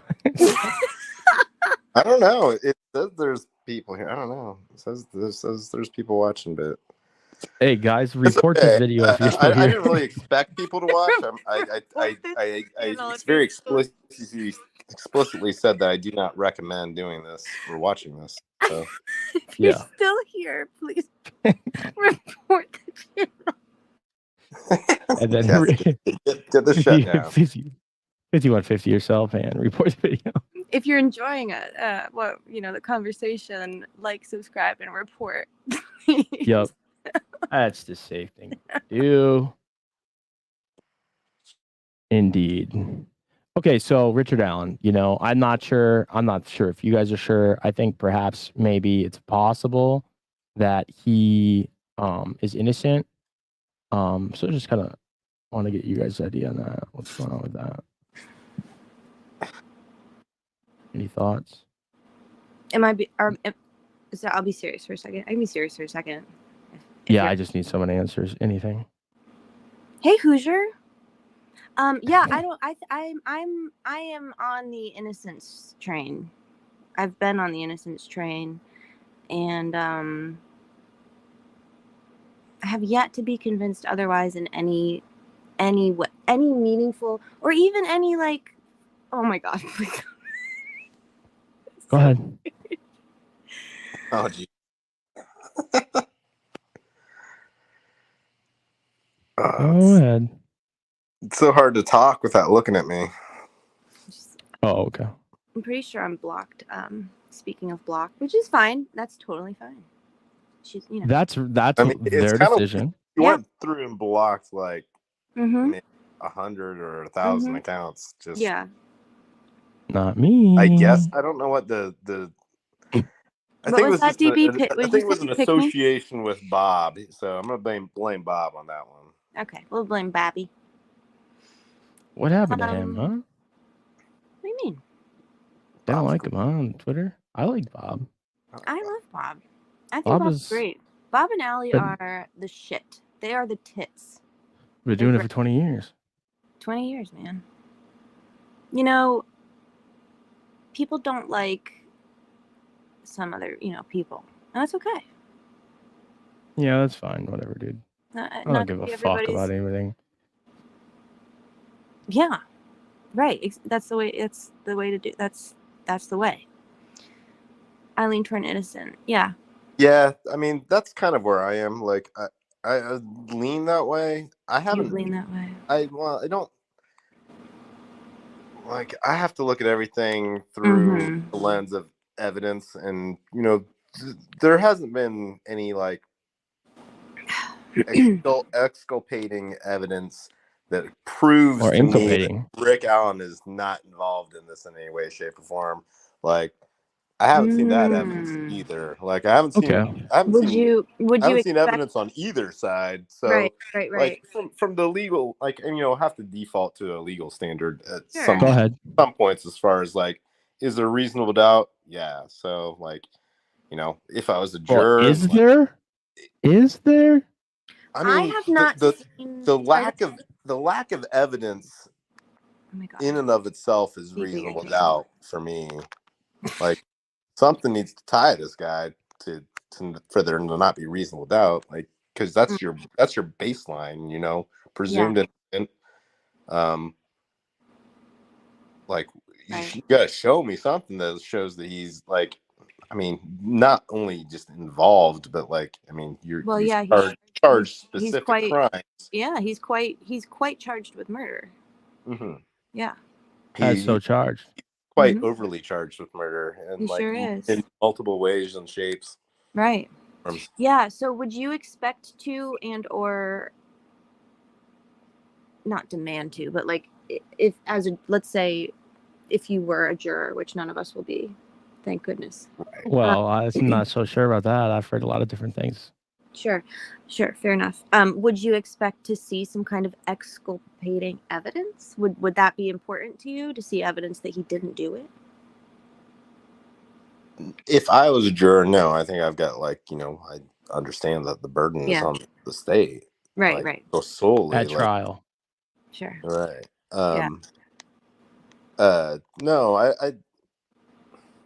I mean, I think there's a good chance that there is some stuff that is presented that includes that, you know, just it's evidenced by, like, you know, that the defense wants to put forth essentially a 2-week or 15-day case. That means that they've got stuff that they need to show. Like, that's what that says to me. Like, I think that's like not a huge jump of logic there. And I would guess that there's some stuff in there that relates to, hey, our client can done it because of this and this and this. You know, like, I would assume there's some of that stuff in there. I don't know, but isn't it wild that we are fair enough a year and a half post arrest, and we have not had one evidentiary hearing? Not one. Yeah, I mean, I find it one. extremely concerning. I mean, not a. Let me ask you this, Fiend. We haven't had one evidentiary hearing. Is that concerning to you at this point, do you think?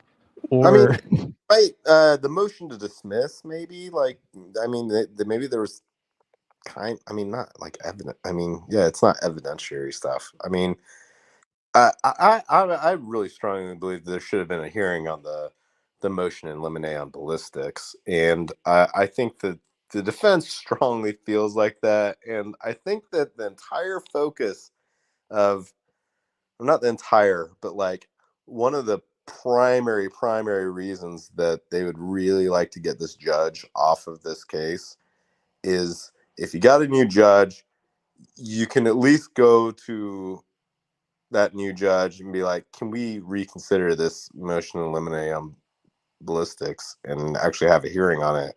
Because I think they'd really like to do that. And I think it's one of the primary reasons, like, because there's no way to have Gull reconsider it, because there's nothing that's changed with the ballistics. The ballistics is like, it's just the evidence. It's just what there is. Nothing has, you know, nothing's going to change in discovering something more. It just was, it already is what it was, and then it was denied. If you got a new judge, you can say, hey, can we have this hearing? And I think that that's one of the primary reasons that they really like to get a new judge. Would you say that the motion in limine is the most, like, of all of the motions for hearings that the defense has filed, and of all the hearings the defense has requested, is there like a certain one that you feel would be most beneficial or like most important? Yeah, I think it's that one. Because it's a realistic one. It's one that it's held, like, and my understanding is it's not uncommon to hold a hearing on that. Like, Frank's is just like, it's a high bar. It's hard. Like, is it Big Frank or Little Frank? Is it a high bar, or is it just a high bar? It's a high. No, I mean, it wouldn't necessarily be a high bar to at least have the hearing. Right. That's what I'm for thinking. it to actually throw out a warrant. It is kind of a high bar. I mean, obviously they don't want to throw out warrants, you know, just like they don't want to replace judges. Like, you know, the system is definitely stacked to not allow these things. Sure. So back to there's it, a high yeah. bar for these things. Angela, Yes, sir. Yeah. No, I'm gonna Let mute. let him No, talk. you're fine. You're fine. No, You're you're fine. right. No, you're fine. I think, yeah. Conversely, I think emotional eliminating and ballistics is a very typical thing to go ahead and have a hearing on. Yeah, I think it was weird that it was denied without hearing. It is an emotional like eliminating. the judge, for the judge just to unilaterally like make that decision, having heard nothing presented on it, is like, how the fuck does she know? She doesn't know. I have a Well, I think it's No, a go big first step. Oh, go ahead. No, you go ahead. Go ahead. Fucking go. Okay, I was just gonna say, I think that the defense filing a lazy judge motion is good. I think next they need to file a mini judge motion. Mm-hmm. I think that's the next reasonable outcome. But hey, there is a decision that was cited in that decision, cited a footnote in a case, civil case, a divorce case. Or it was a child custody case. I'm sorry. Okay. It wasn't. I think it was a wrestling case or something. So it was about this person filing for a motion and filing for press B for a transcript, and that the judge then ruled on their motion, so that then they couldn't file for the precipice, and the state or the court ruled that the only reason the judge took action is because he was concerned that they were going to win the lazy judge motion. Oh, interesting. And so Not really. I mean, it's kind of dry, but go ahead. So I heard some stuff about that, and my understanding was they couldn't really do that. Like once they filed this precipice for withdrawing the case from the trial court, it does. The judge can't just be like, oh, now I'm going to rule on it real quick. I have it right here. I thought that she might be able to do. I mean, it's a tough pill to swallow. The judge out of Kokomo, Indiana. The tough pill to swallow in this situation is that Judge Gull would have been removed from this case 100% if instead of filing their notice of conflict, they had filed this precipice for withdrawal. And okay, I know people don't like to hear that the defense attorneys did anything wrong, but if they had done that, if they got their order of operations correct, Judge Gull would be gone from this case right now. No, she wouldn't. Yes, she would have. It's just how the process works. There's nothing that was gonna be able to prevent that. It's a rubber stamp, man. It would have happened. But don't you think that there have been other examples of rubber stamp scenarios in this case that have just kind of been bulldozed through? I feel like there's been scenarios where it seems nothing else really works that way, right. Everything else is under the discretion of a judge. This goes to an administrative relief, and if they had not filed that notice of conflict, asking for her to get down, and instead taking this option to get rid of her, she would be gone. There was nothing that would have prevented it. It was cut and dry. It was just cut and dry. I would like to submit an entry of disagreement if I could be heard on it, Fiend. You can go ahead. I don't know. Okay, so I disagree. I do think that it does seem based off the language. Yeah, kick her, dude. It does seem based off the language, that it is pretty cut and dry. It is pretty easy to move forward based off of the there being 30 days. If it's more than 30 days, it's 31 days. Boom, on to the next thing. But that state cup case, the person filed 91 days after the final hearing on the issue they had, and the judge ruled on it because of that.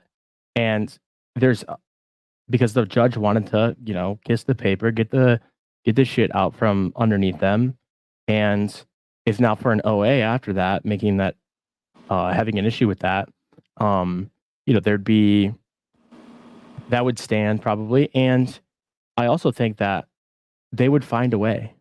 I understand where you're coming from when you say, it's like a statutory thing. And that it's Mr. Faulkner's decision to make alone, but Chief Justice Rush is, in a political position. I don't even think that it's his decision to make. I think that it just follows like a formula. It's just a checklist of, did this happen, this happen, this happen. You look at it and like, it is what it is. Unfortunately, like, this fell into a very specific circumstance that they will not approve it. And they will deny it as though you waived your right to this relief. If they hadn't done that, that wouldn't have existed. It would have been stamped to get her removed. Because she's clearly at fault. She has not ruled timely on motions. They said they did. Yeah, his determination clearly states that she should have ruled by a certain date, and she didn't. So this decision says upon filing. However, you waived your right to this because instead of filing this, you did something else.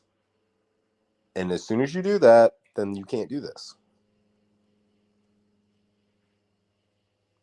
And it doesn't make it right. It's just the way it works, or the way that they make it work. Okay, so but if that's the way they make it work, don't you think that they could make another thing work?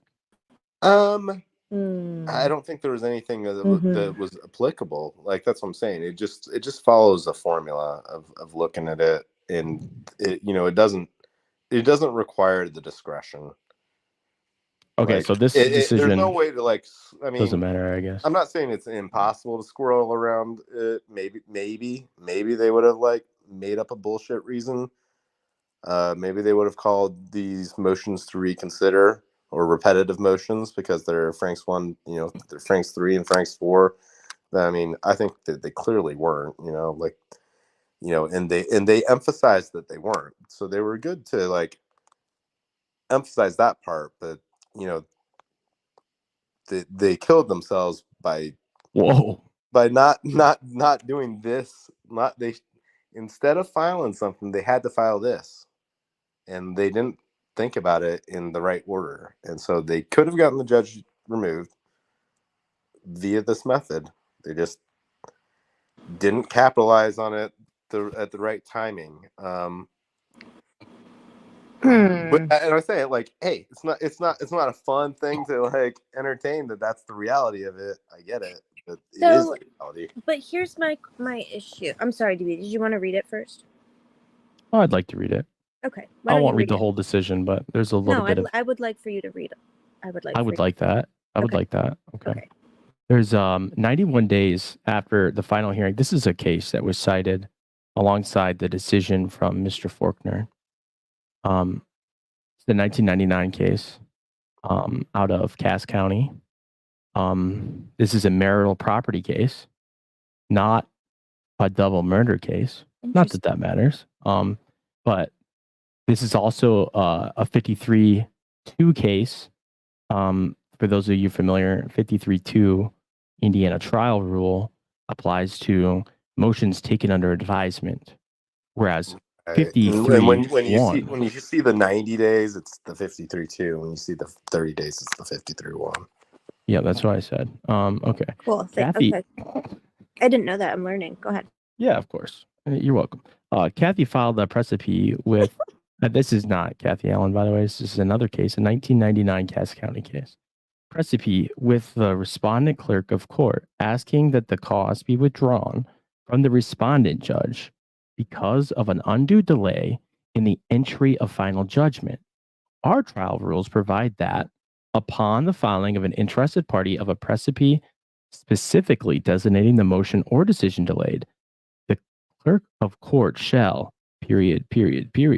determine whether or not a ruling has been delayed beyond the time limitation set forth under Trial Rule 53.1 or 53.2. In this instance, Kathy asserted that the respondent judge had delayed his ruling beyond the time allowed under Trial Rule 53.2, which states in part, wherever a cause, including this for purpose, a petition for post-conviction relief, has been tried to the court or taken under advisement by a judge, and the judge fails to determine any issue of law or fact within a 90-day, in parentheses, 90, the number, days, the submission of all pending issues and the cause may be withdrawn from the trial judge and transferred to the Supreme Court for appointment of a special judge. What say you to that, Fiend? Well, I mean, so these are two separate, totally separate, like, issues. You know, if like people want to imagine that they're citing this case to specifically to deny Richard Allen this relief, but that's not the case. They deny everybody this relief with that justification. Correct. So they've been doing it this way.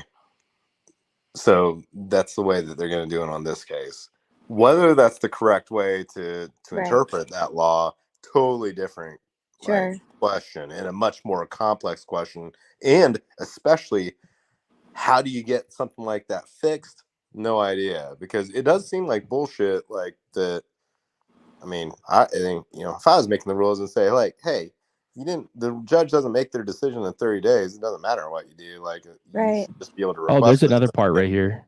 Get them right off. Let me just cover this one really quick. It says, download PDF, about us, jobs, news. Oh, okay. Never mind. I gotta go up a little bit here. Customer support. In this case, Kathy was diligent. What? Click on the Blind Factory link. Oh, okay. I got it. In this case, Kathy was diligent in initiating the original action process by requesting a copy of the record within a few days after the clerk refused to withdraw the cause. The precipice for withdrawal of the cause was filed prior to the court's ruling on the merits, but after the submission of the evidence had been under advisement for over 90 days. There was no express agreement to the extension of time within the matter that was to be held under advisement, warranting a claim to an exception under Trial Rule 53.2b1. Neither did the respondent judge seek an extension of the time from this court as permitted by Trial Rule 53.1d. For the foregoing reasons, the court granted Kathy Cope's verified petition, and Curious Luke was right. Oh, terms, privacy, contact us. 2004 case text.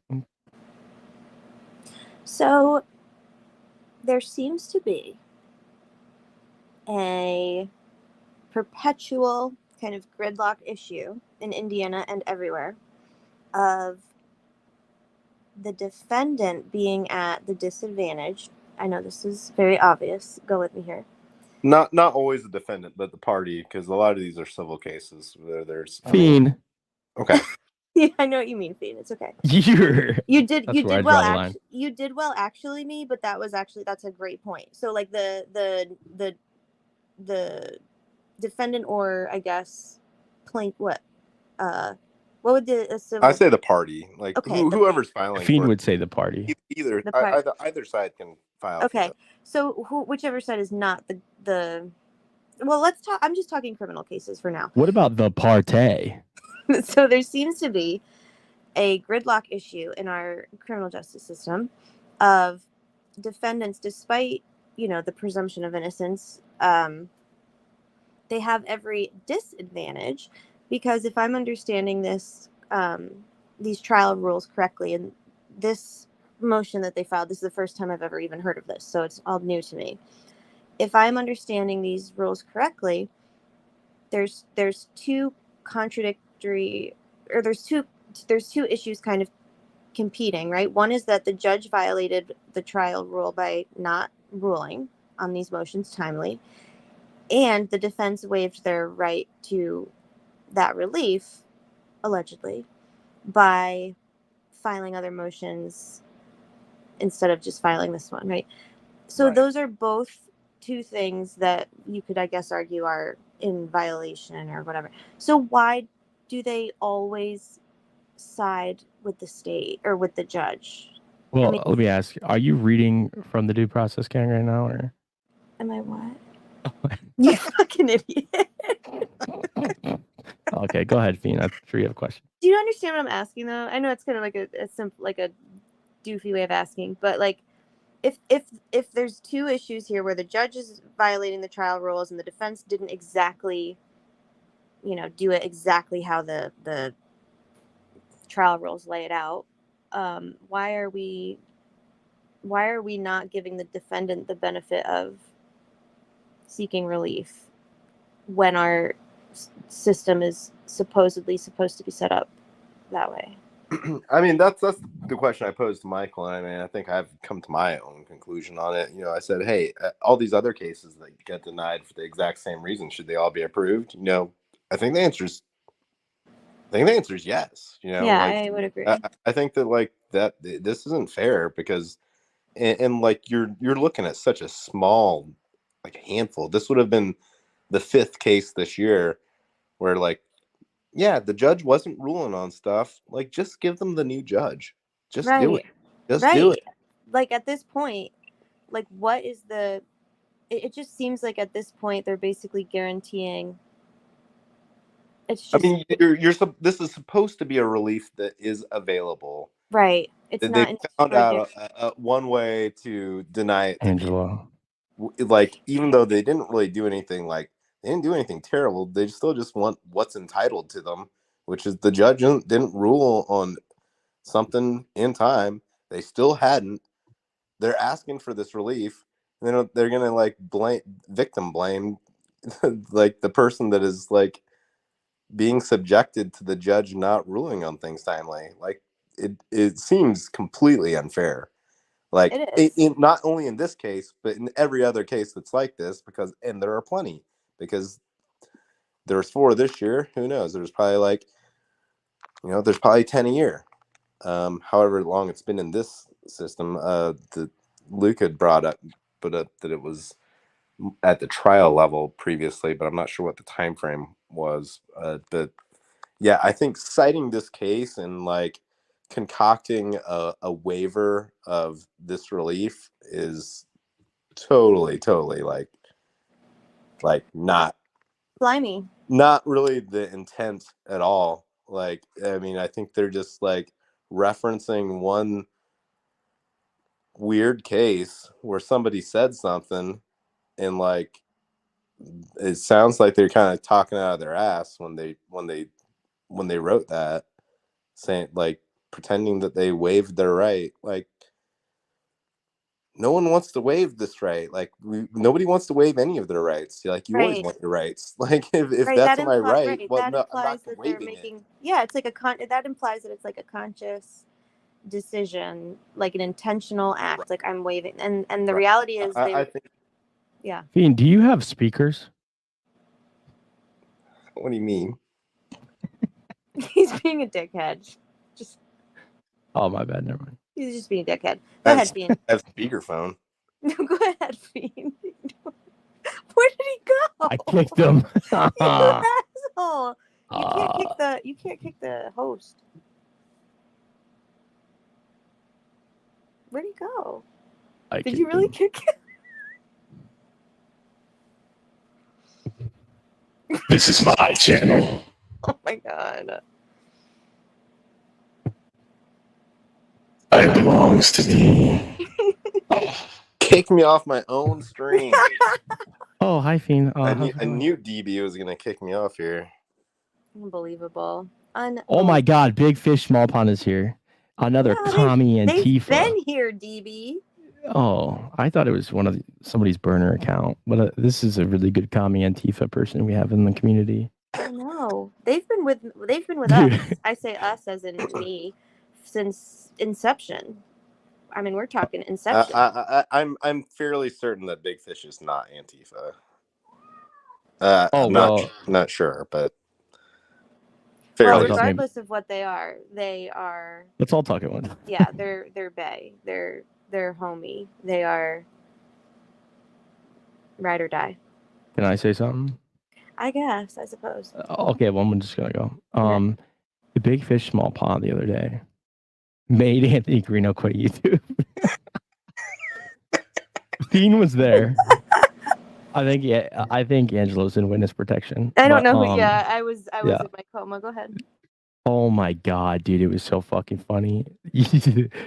Big Fish was like, I wouldn't even say trolling really, but like kind of doing what I do, a little bit of what Fiend does, and it's like asking open-ended questions that if you know where they're coming from is 100% like kind of triggering to the I believe they call it sympathy trolling sometimes. It's close to that. Yeah. He banned Big Fish, which is hilarious because I've said some really fucking mean shit to that guy in his chat. And which, like, you can't really say something mean to somebody who doesn't have feelings. Angela, your camera's on. Okay, good. Oh, I know I fucked up. I hid. Oh, that would have been real bad, dude. Yeah, so when was this though? Recent? Yeah, he was calling HCC a pedo. Oh, that's not good. No, that's not good. Not good and not true and not legal. Uncalled for, but par for the course. He also like said stuff about all eyes on Delphi, and then that's not. Then he got banned. Like Big Fish, Big Fish, that was nice, but like as soon as he started beefing with all eyes, it was over, dude. Yeah, no, not. She's got the docs. We don't tolerate. Interesting. So I think that. Anyways, Fiend, what's been up, dude? I'm just kidding. Alex Jones keeps saying that Hillary Clinton is replacing Joe Biden. Oh my God. That's what's up. I want to know what Sterling thinks about this. I don't know. Between Sterling and Big Fish, I mean, I don't need Greeno really growing after Snay, and he's going after I forget who he goes after a lot of people, but like between Sterling and Big Fish, they barely did anything, and he was just gone. I'm sorry. What were you saying, Mothman 32? R&M Productions. Yes. Oh, I'm sorry. What were you saying? I interrupted you. You did. I don't remember. Oh, I remember. Okay. So I think that Sophie, I think that the most devastating thing that could happen to the state would be that the judge grant the defense a Frank's hearing, as I believe they have more than met the burden for such. I think that would be devastating. I think that would result in, I don't think we'd see a trial if we saw a Frank's hearing. I disagree. Tell me why. I also disagree because I think ultimately she's going to deny approving the Frank's motion. Mm-hmm. Okay, I agree. Like, even if you have the hearing, I think that at the end of it, the result is the same. Right. They're not going to toss a warrant. Like, and there's a reason that they don't want to toss warrants. But would a Frank's hearing be devastating? I think regardless. I think that there would be a lot of information that would basically have to come out into the public. They probably don't want. I'm certain they don't. Yeah. Why are you so certain? Anyways, I say the not having a Frank's, excuse me. I say not having a Frank's hearing is actually better for the appellate record. of judicial bias. Because I tend to agree with that, and I think that dude. I think you see them hammer on it. One for very good reason, because getting the warrant tossed gets the gun tossed. If you have a bullet but no gun, the bullet doesn't mean anything. If you can get the bullet tossed with a motion to eliminate, and you got a gun but no bullet, well, it doesn't mean anything. I think that's the reason that you see them focus on this, because they know, they kind of know what their case, the prosecution case, the state case is based on around. It doesn't mean that like there's any there, but they have a duty to do everything they can to stymie them on their the arguments that they want to make, even if they're bullshit arguments. It doesn't matter right. That's a if they're good valid point. or not. That's a Like, good point. it doesn't mean that like the gun and the bullet really mean anything at all. Like, Right. they may mean everything, they may mean nothing, but like, if you know that the state, that's what their case is based around, you continue to attack it every way possible. I mean, I do think their defense is very zealous, like when you realize what they're trying to do, and that's what they're trying to do. That's what their duty is to do. They have to do that. Even if That's they're what not, they do. even if they're not successful, then yes, then you're also creating this this record for if it gets to an appellate type of situation, which, you know, it may or may not. They always have to be thinking about what they're doing and how it affects right now, how it affects like coming up for trial, how it affects an appellate level. Like you're always thinking on all the different levels. Like, it's something people like don't want to comprehend, that you're only fighting for an appellate, or you're only fighting for like the trial. Like, no, you have to do both simultaneously. You have to. I guess I agree with what you said. I'm really glad that you made a point to say, like, one of the things I see a lot that drives me crazy is people saying, oh, they must have damning evidence if the defense wants it to get suppressed, which is nonsensical. But I think that the Franks hearing is, like, I see it as a lot bigger than just getting the warrant thrown out. I think that the Franks hearing serves like a larger purpose too.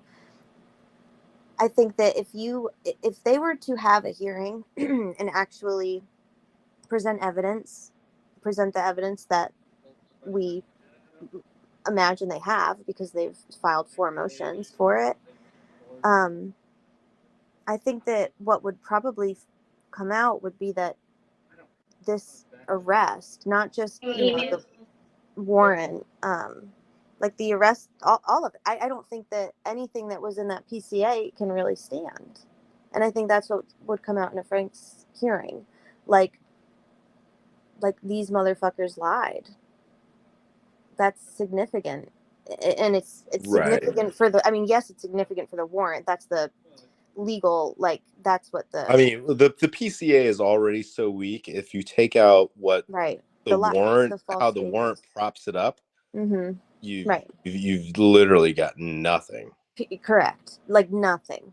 You don't have these alleged incriminating statements. You don't have a year and a half to continue. You don't have the cartridge. Right. You don't have anything. You don't have the gun. You know? You don't have a defendant, because nobody can place him there, because. Hey, this is a PSA announcement. Don't fucking talk to the cops without an attorney. Yeah. Everybody. Unless they're really nice. No. DV. No. Unless they ask you nicely. No. Unless they get, well, what if they give you like candy? Snacks. Yeah. Don't ever do it. You know, like, I mean, what if they tell you that you're not in any it's trouble? another hard pill to swallow, but like, Rick Allen would never be in this situation if he had an attorney lawyered up and not freely spoken. Right. Ever. It's almost like it's almost as if the government is not to be trusted. Correct. Interesting. So what if the police guarantee, like they promise that you're not in any trouble? Then you won't be in any trouble ever. Don't ever. Yeah. Just don't do it. Don't do Okay. it. I think that's You, good it's you, advice. like you can just tell them fuck right off. You can tell them to suckle on your dick, even probably. I don't know. That's a little bit coarse, but Is it? Sure, but I feel like, I mean, That's appropriate. We got Yeah. a question here. Mhm. Yeah, we got something here from All Eyes that starts with what? So I assume it's a question. what? Go ahead and read it, Angela, if you can. No, you read it. I want to hear you. I'll read read it. What happened okay. at You the read it, sentencing hearing is going to happen at trial. Baseless affidavits from guards were given merit. Defense affidavits with IDOC footage were found false. And I would tend to agree with that. Angela, do you agree? Yeah, and the reason that I agree is because of the judge, and the judge is the problem. And the fact that they are preparing for a trial with Judge Gull presiding means that there will be no fair trial, period. It sucks. It's insane. I mean, yes, because so it is a it's problematic because It is a problem. The defense attorneys, in a normal like situation, in a normal environment, would have every opportunity to poke holes in these baseless things, and there does appear to be a bias against the attorneys, where like when they're trying to do their jobs, she intervenes and tries to not let them do their jobs, to the point of just forcing them to quit. Yeah, it's crazy. Or get rid of them. Like, it is crazy. Mhm. It's another. I have like a lot of unpopular opinions, but like, I think that Absolutely. I think that somebody, if somebody, and it doesn't have to be a third party. It doesn't have to be a Kara or a Michael or a Maggie Smith or any good Samaritan attorney. It could be these attorneys. They can take this to the Supreme Court right now, over her ruling on her motion to withdraw herself. They can original action that themselves. They can go to the Supreme Court and try to get her off this one last way. I think that's the last resort. Yeah. That's where they're at. If they really want her off, that's what they need to do. They need to go But I back to don't the Supreme Court again, or Mhm. speaker check. okay, speaker check. So the situation with the precipice, as dumb as it is, it could present itself again. There's actually an upcoming like potential for this. Don't tell her to present very like so quickly. I don't think she's gonna listen, dude. So like we're in hour 2, so good luck if they're scoping it out. But we're not going for 10. But and even if it's not, even if like the situation doesn't present itself and they can't like jump on it, like you've actually improved your situation, because now she knows that she does have to rule on things within 30 days, or they're going to jump on this and get her kicked as soon as the opportunity presents itself. I completely disagree. Say more, DB. Say more. Say much more. more. No, that's it. I don't actually know why. Why do you disagree? I was kidding. Well, there's only one motion that it would apply to currently. Don't tell her. See, this is my issue with this rule is like, if you're at 29 days, aren't you just gonna be like, hey, judge, you haven't ruled on this yet? Just send an email, Yes. Oh my God, it's like, don't email me. Bean, Sweetie Goosey's here. Oh my God, Sleuthie. Hello, friend. Welcome. It's half. It's half the fucking due process gang. Damn. What? The what? It's the non-judicial part of the due process gang. It's the cranks. Meet the cranks. Internet Hi, cranks. Lizzie. Welcome. Welcome to Whatever the fuck this is. BB's It's pirated This channel. is From an BB. extremely undefined channel. this is read all eyes on Delphi's comments channel. The evidence God. defense presented. Mom is here too. Oh my god, dude! Yellow Dude, jackets look at in who's here. here. What's happening? We got all the fucking commie Antifa people in here. This is like amazing. This is like Excuse basically me. an insurrection. Sorry, go ahead. Okay. All eyes on Delphi said the evidence defense presented at the safekeeping hearing came from the state and the DOC, and Gull reprimanded them for presenting falsities because the guards and warden said, "Nuh-uh, though." Like, what the fuck, dude? I totally agree. Totally agree, girl. Can Sleuthy and Yellow Jacket come on? Fuck no, dude. They're way Of smarter course, than me. Of course. They're way smarter than me, and I'm gonna be at the Well, fucking yeah. bottom of the Look barrel, Look at dude. how. God look at damn how, it. Wait, can I just say for a second? Look at how fucking fine my wife is. No, go back. How fine my wife. Like, no wonder people stay mad. Look at her. She's beautiful. And Yeah, but she's look at smart. how organized All Eyes on Delphi's logo is. Can I see that? Her picture. Yeah, see that? That is literally That it's the All Eyes. aesthetically, it's very her. aesthetically Yeah, it's pleasing. beautiful. Commonly, It is beautiful. Wait, where's and can you pull up Nicole? Can you pull up Sleuthy? who? Sleuthy Goosey, not. Goosey. Look at Nicole. her. You're so beautiful and big brained. Anyway, can they come talk? Yeah, I mean, yeah, I obviously You don't. can't. I Never. I don't have any objections to like those people. I already sent them a link. Sorry, dude. Like 15 minutes ago. You're fine. Yeah, Dean, you have no. Your autonomy has been. I'm taking over the channel. It's gonna be my channel. Oh my god. That's fine. This is entirely like concocted as an alternative for. Dean, this is the brain. best thing that's happened to me ever in my life. I'm so grateful. That's not to saying you. much. You know what? Maybe that's true, but my point still stands. Courtney. Okay, well, hey, Sleuthy, it's nighttime Sleuthy Goosey radio. Bean, hit us with that. I don't know, man. I just think. Oh, man. I don't know, man. Interesting. I wonder what woke you up, Sleuthy. Was it like something inside or something outside? Like something internal inside of you woke you up, or like you heard a noise? Excuse you. This is actually the Electric Weircat Truther channel. Okay, I don't know what that is, and I almost Was that a teapot on the stove right there, or was that a laugh? How am I able to pull something up, DB? I don't know how to do that. Bro, I don't you're think DB knows fucking how in either. your 30s, probably. I don't think DB knows you'd how have to. no excuse. Don't bully. No, I'm We don't old, dude. bully. I'm old.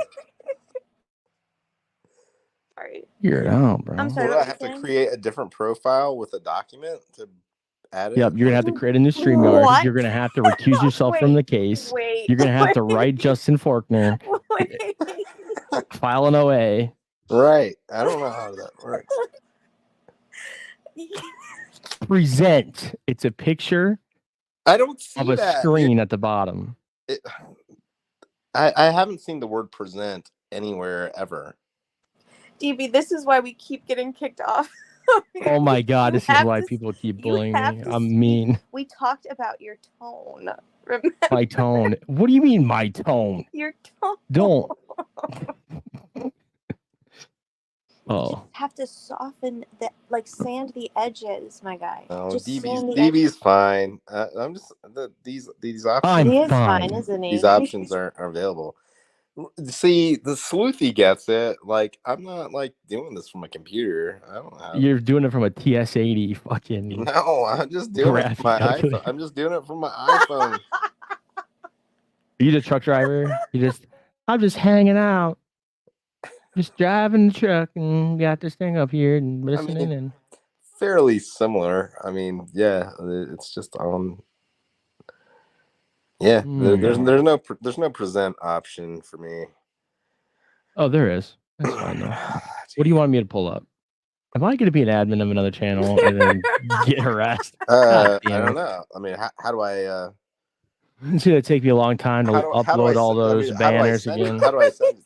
You just want me to DM you? I guess that's the only way I can really. You could always DM him. Hey, why don't you send me a message on my personal cell phone number?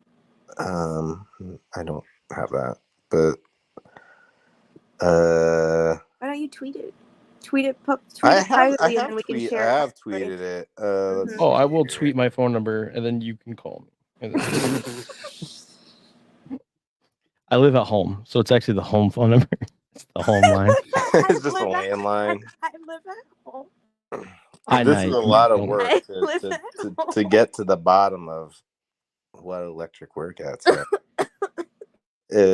You're gonna be disappointed. Oh, We're at home. I mean, Fee, this is perfect. I mean, that's fine. I can handle a little disappointment in my life. Right? But you can say that I live at home in my parents' basement, but Richard Allen's innocent until proven guilty. Yeah, that's a great fucking point. I'm innocent. I'm innocent. I didn't do anything wrong. It was made up. Sponsored by Texas Instruments. You know what? Isn't Texas Instrument a defense contractor? Don't they do defense work? I don't know. I wouldn't know anything about that. Oh, it probably is. Okay. Did he go? Yeah, go ahead. Yeah. Did DB not do a dry run with you on this? Jesus. Nope. This was extremely impromptu with no rehearsal. I literally messaged him on Twitter. He said something about on another channel. He said something about the channel was so fucked up. He was getting pissed. He was just like, "I'm gonna do my own channel." And I basically messaged him on Twitter. I was like, "No balls, dude." Yeah, a hero was born. That's all it was. I want you to know that. Oh, go ahead. Read it. Read it. You want to talk in class? Why don't you read out loud? I want you all to know that whatever my faults, all the furniture in my home is straight, square, and sturdy. And doesn't smell like eggs. I think this is a bookcase reference. Yeah, I could see that. I do fear that since if you're running a law firm / journalist, self-employed journalist, I think OSHA may want to look into. Oh, that's a deep cut. I just made a joke to 2 people in the world. Anyways, yeah, calculator, Texas Instruments, CrowdStrike. Yeah. So, what do you guys think about CrowdStrike? Let's get into that a little bit. Let's carry that open. I don't want to talk about that. Okay. Well, what about the internet? What do you think about the internet? You don't want to hear what I have to say about CrowdStrike? DB, I DM'd you to talk about electric werecats. I know he really wants to talk about this. Well, because I did ask, though, to be fair. Oh, I'm looking at my Twitter here. It looks like I have 235 followers. That's a bummer. No, if there's anybody in chat that could help me out with that. I got some things to say. If I knew what I was doing, I'd retweet me. Oh, okay. Yeah. I would put your link, your Twitter link in the chat. But I don't know how to do that. You don't know? Yeah, copy and paste. Control C, Control V. Okay, I'm pulling it up, dude. This is really taking me back. Man.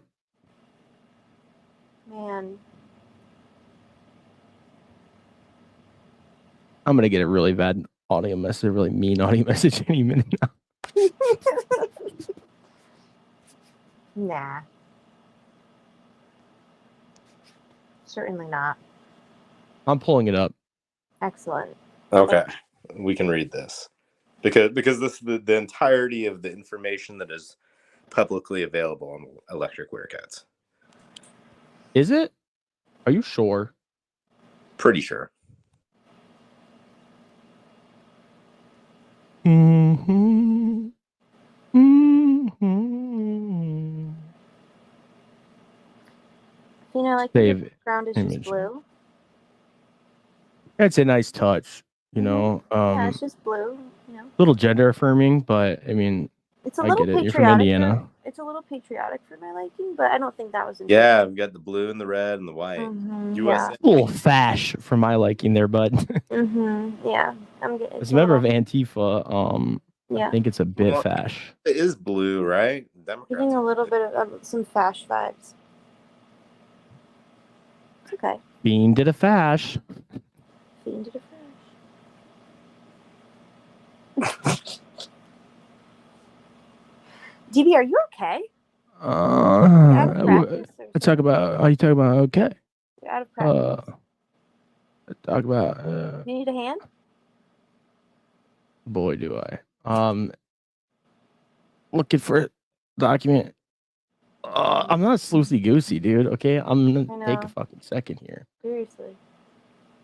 A lot of practice. I think I'm getting there. Okay. See, it's I gotta name these things better. Let's see here. Slide. Present. I'm just gonna do it this way. Unplug DB and plug him back in. That's good advice. Is there a way to do that? I don't know all the options. Don't touch the power cord. There's a way. I no, I'm not still looking for the present button because it found the present button. It doesn't exist. Yeah. Yes, literally. There was a couple of months in my life there that the present button was you. Send it to Yeah. Yeah, that was like some free labor, and all I got was this stupid. Never mind. Don't even go there. Okay, here we go, guys.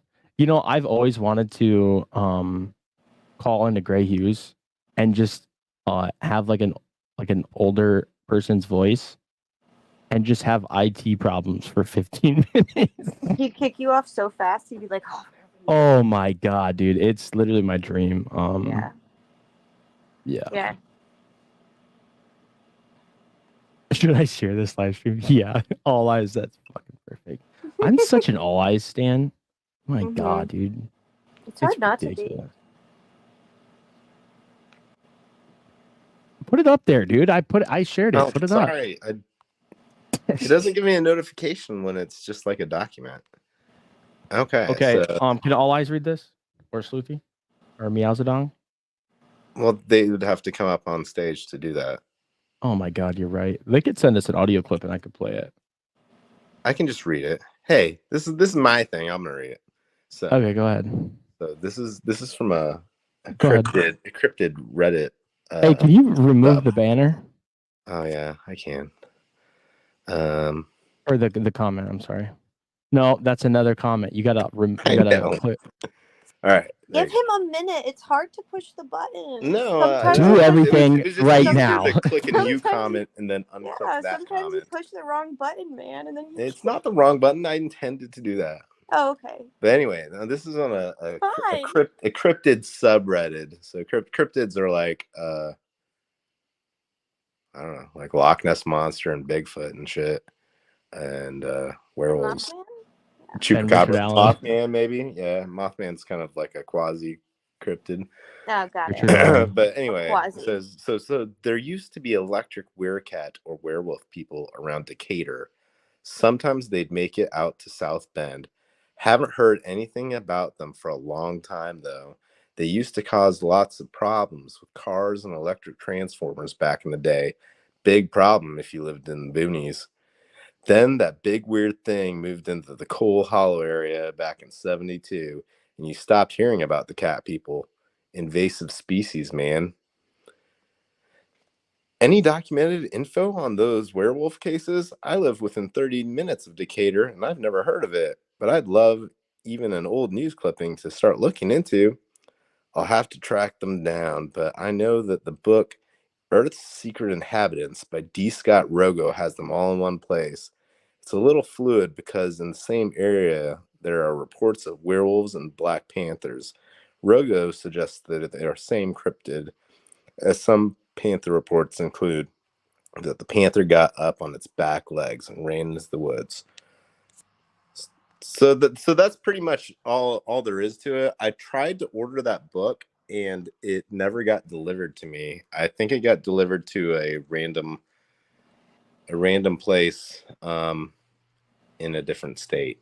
So I don't know whether that book has more information on electric werecats. It's notable. I had a theory that perhaps Judge Gull was an electric werecat, and that was her aversion to electronics in her courtroom. When I went to a hearing, I saw that there was lots of electronics. So it was kind of debunked. You know, they had laptops.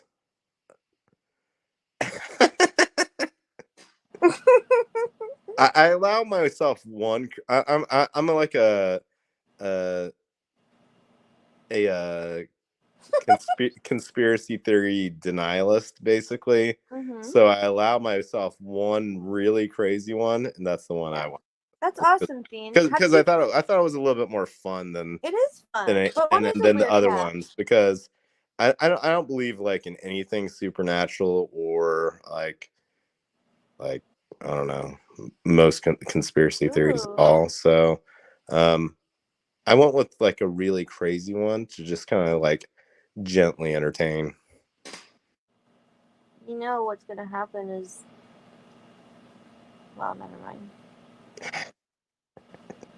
Well, I see that DB has words fetish up here in Werecat. Oh fuck. My bad.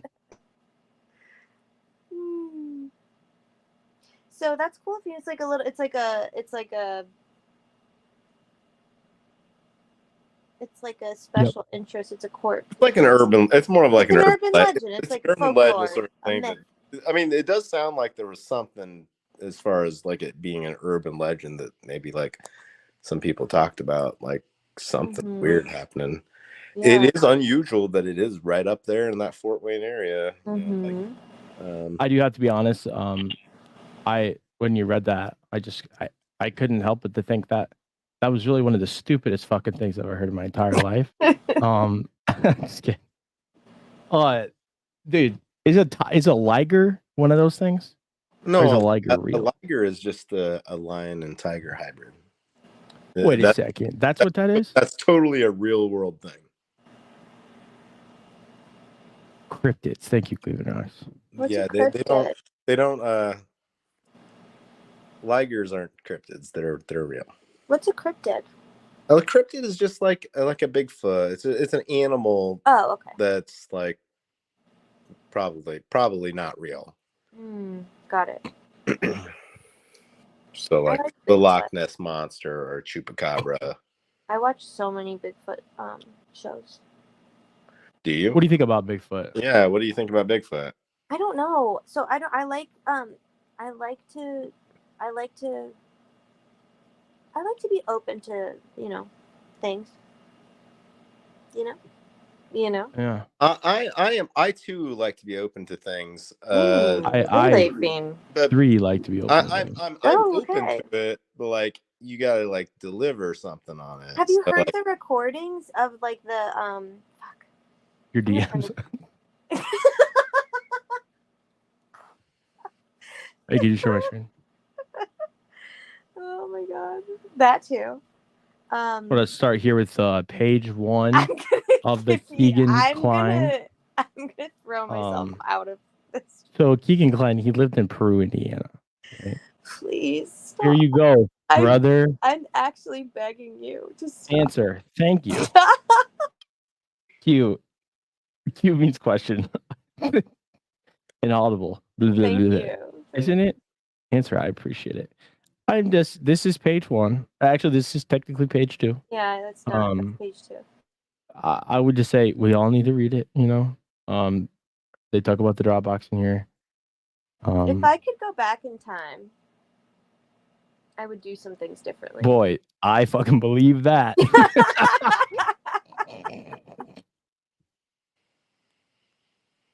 Oh, I think that Bigfoot is a more plausible cryptid than a lot of other ones. What about Mothman? I think is Mothman a cryptid? Angela, no one fucking cares. I think it's a little Stop making it by yourself without delivering evidence. I think it's a big owl. Hey man, I'll believe in a fucking ghost if you can show a ghost. Yeah. Okay. You show me that ghost. I'll believe in that shit. I had an experience with one. I totally get that. Like people have their experiences, and I don't like say they don't. He's like, hey man, that's yeah. I don't know, man. Like as far as scientific, you know, like oh sure. Like analyzation of all these things, like like you're gonna have to come up with more. Sure. So that's where I am. Yeah. But they're elusive. Cryptids are elusive. Right. Well, I mean, you can say that about anything that you just want to be true. That's definitely not. That's the fun.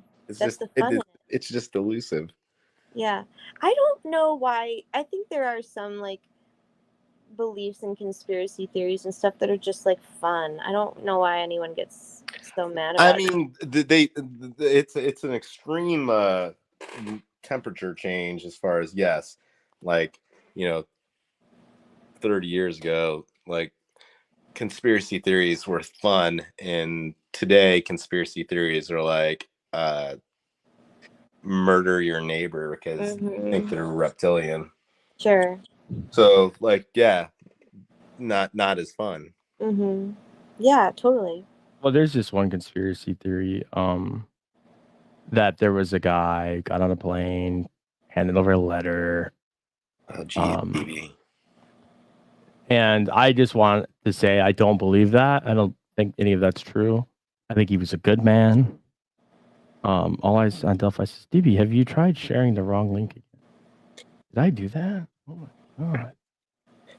DB Cooper was by today's standard undeniably just a terrorist. Yeah.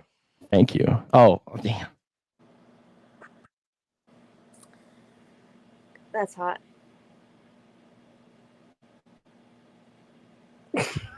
Yeah, can these mods post my Twitter? If you guys even follow me, I have fucking 200 followers. There's only 16 people watching here, dude. I want all 16 of them, dude. Twitter followers. You really are. We've created a monster, is what we've done. Yeah. We've really created a monster. They call me a monster. Yeah, I know. We know. We know. See, and you've been really crushing the Twitter thread game, though. I'm not gonna lie. I mean, I've learned a lot. It's been helpful. I don't like any of the answers, but I have learned a lot. Right. I mean, that's something I think a lot of people. I don't know. Dude, I've gotten a lot of flack for I don't know what, mostly related to Twitter because can't relate. I wasn't ever on YouTube, so except in comments and minimally until that's escalated. But sure, yeah. Hey, can I talk about myself real quick? I mean, somebody the information that I provide go ahead.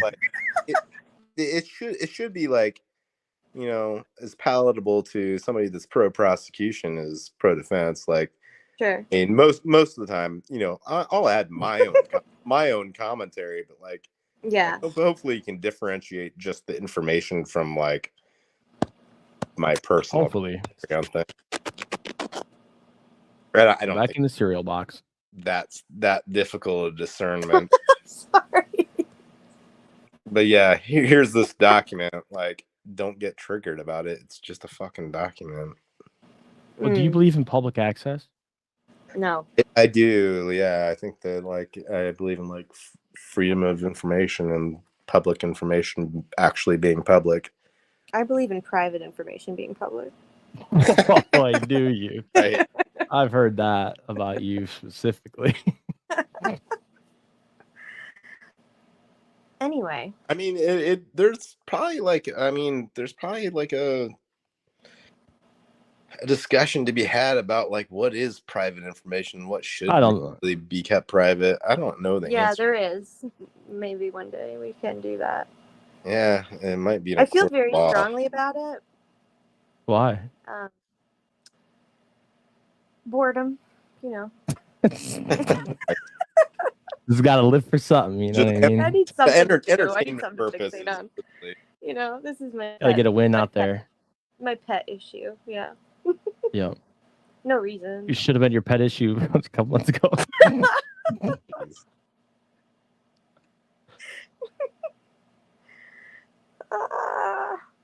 Okay, I'm gonna be a nice guy now.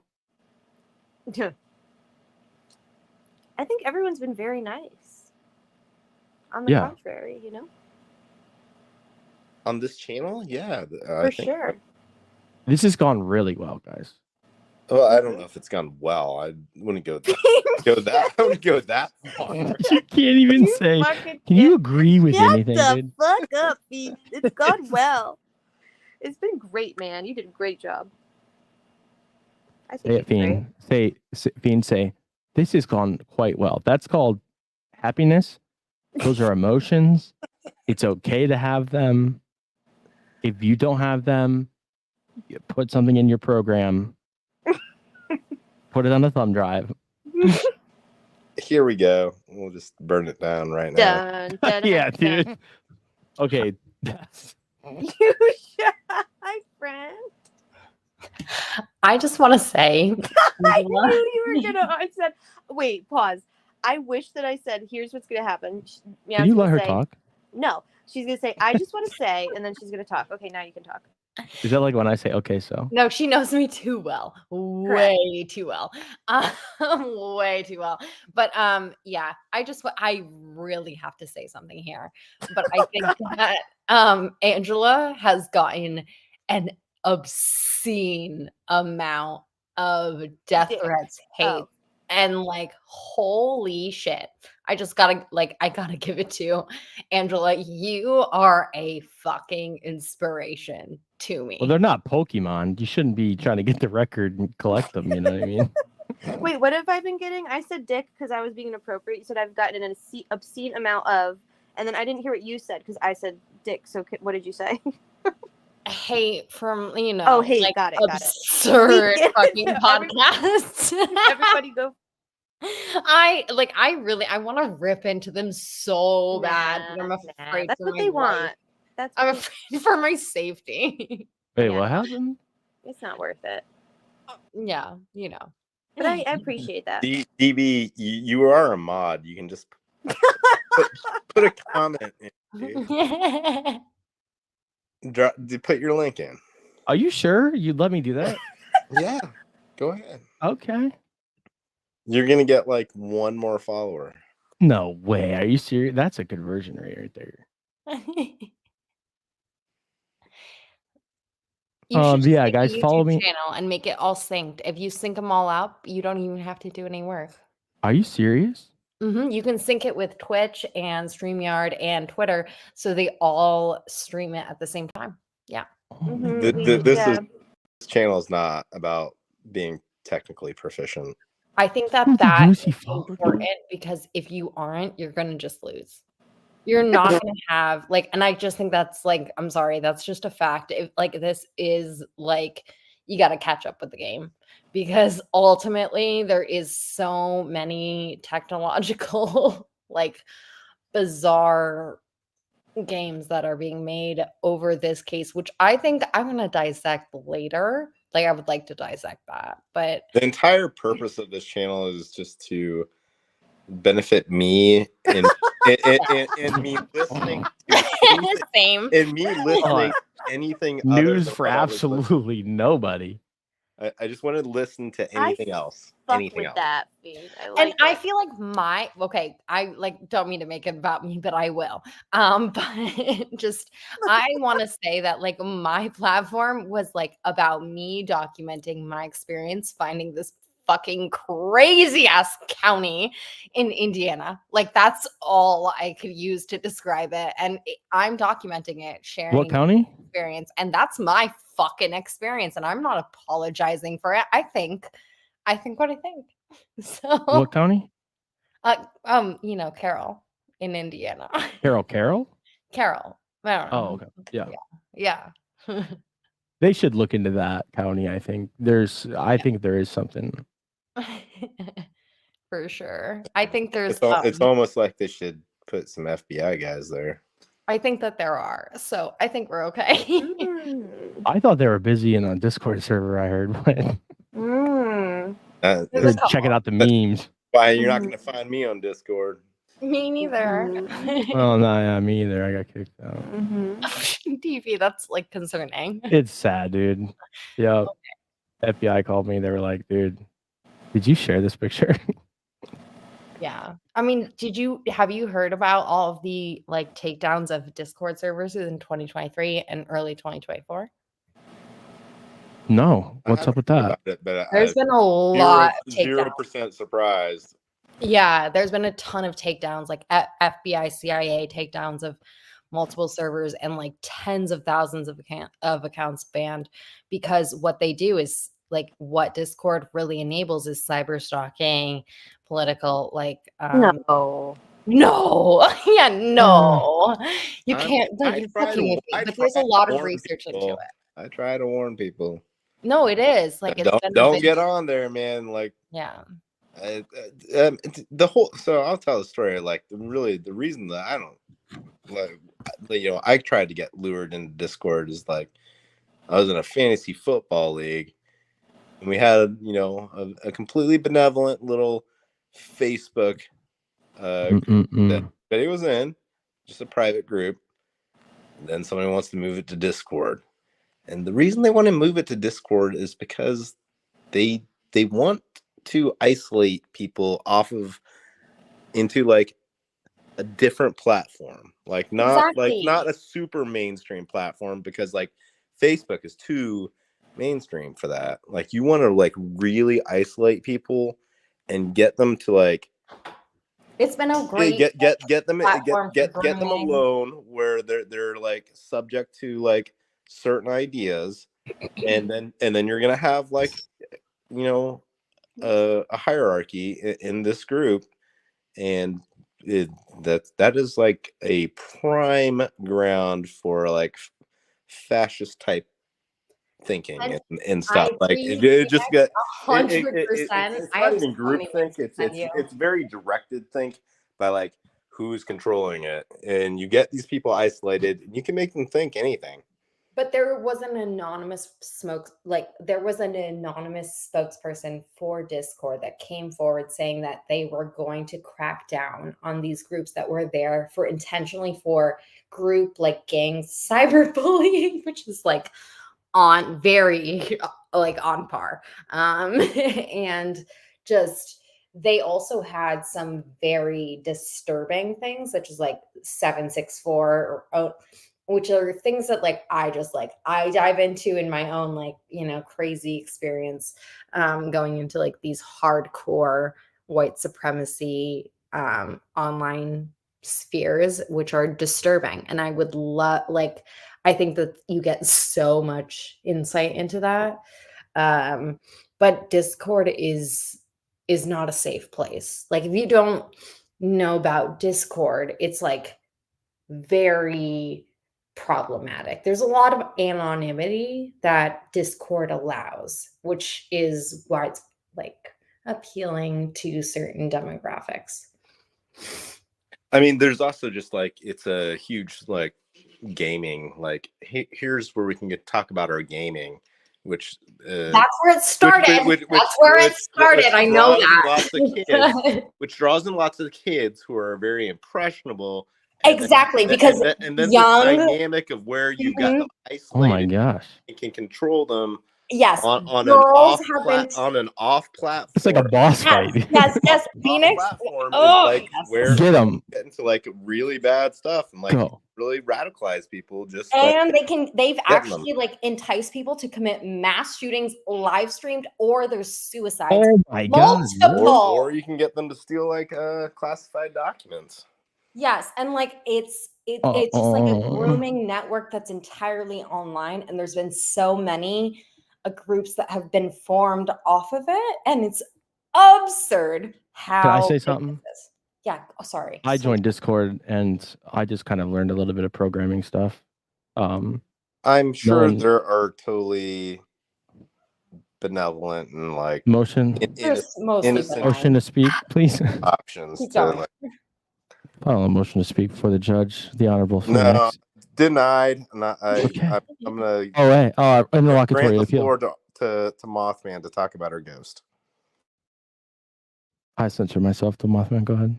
No. You go first because my ghost story is gonna trump yours. So I want you to go first. Okay.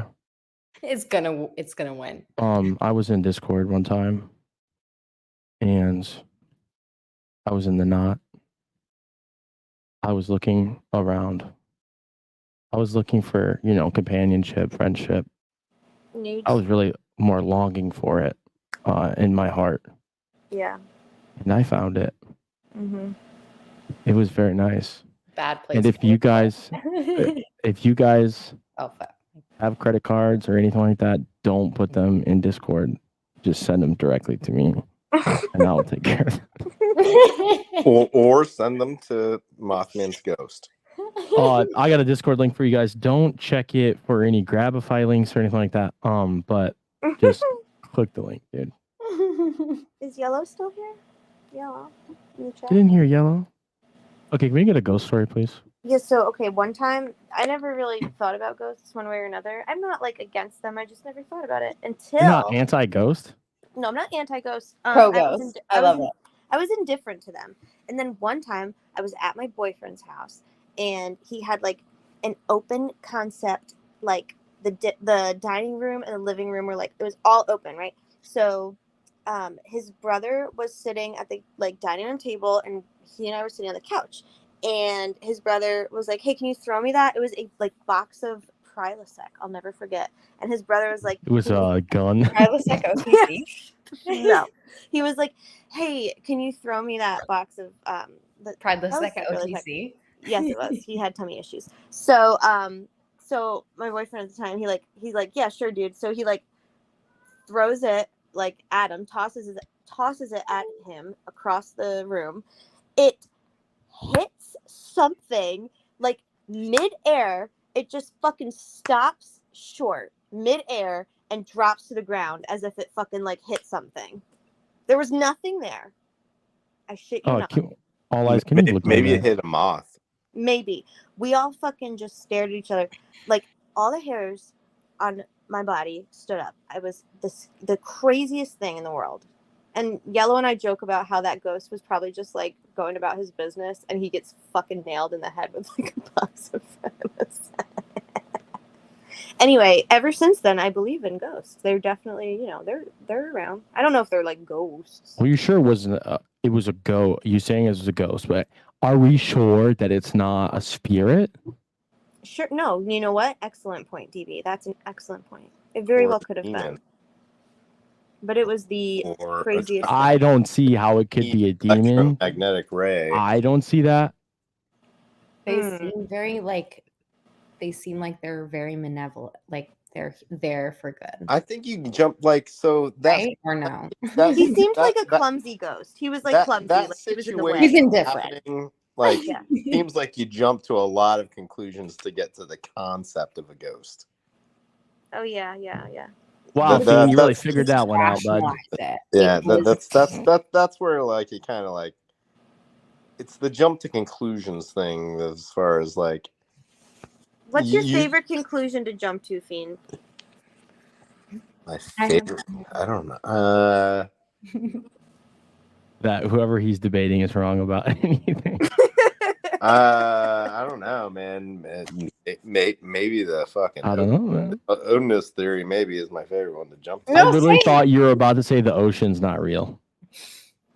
No, I don't have any like weird beliefs like that really.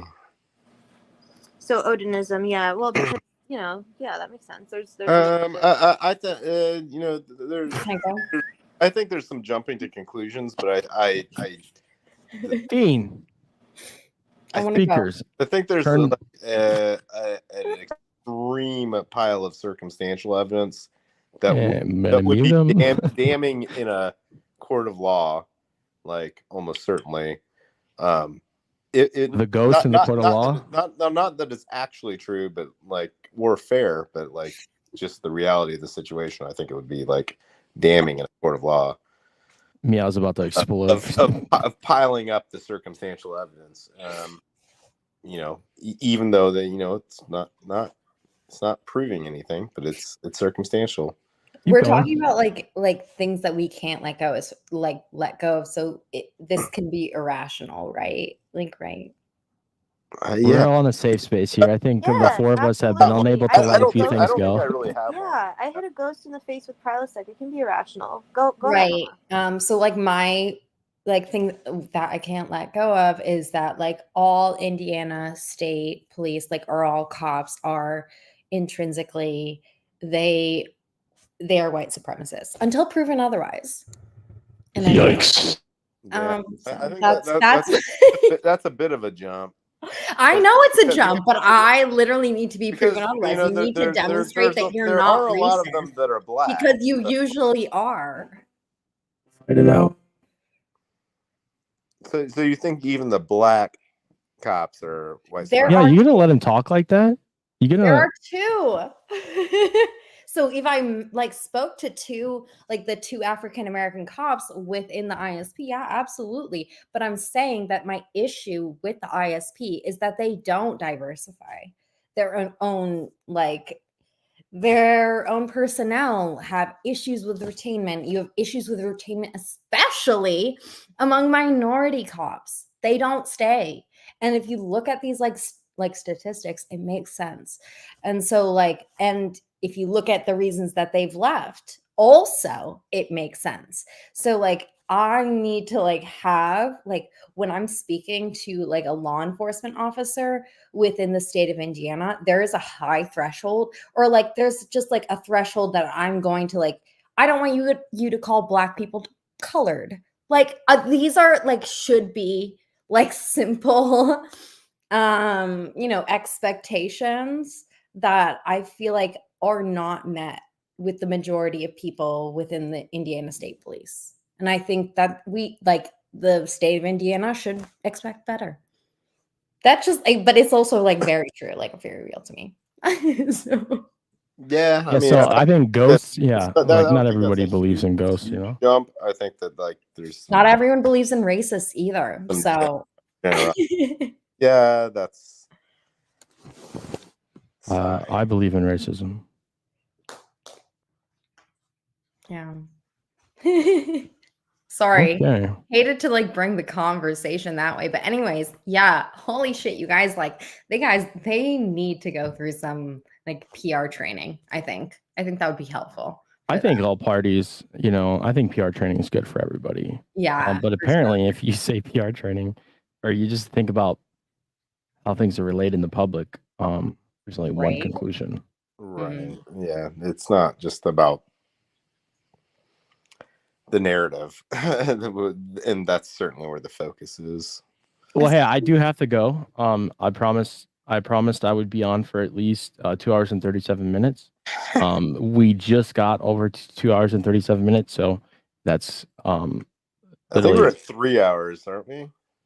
Oh, okay. What was a joke, Fiend? Jesus Christ. Yeah, I really gotta go, dude. Hey, I just want to say thank you for coming on my channel, Fiend. This has been fun. No problem. It's my pleasure. I gotta go see you guys. Peace, don't talk shit about me, please. Gotta go. Man, that fucking DB guy. I love DB. When I was a kid, I was really into the Loch Ness Monster, but That's what I said. That was when like Yeah, me too. I conspiracy went theories into were that like fun back hard. then. You know, those are the good old days. Like nowadays, like it's not fun. I made my entire presentation in the 4th grade on the Loch Ness Monster. Nice, nice. Like that's how disturbed I was.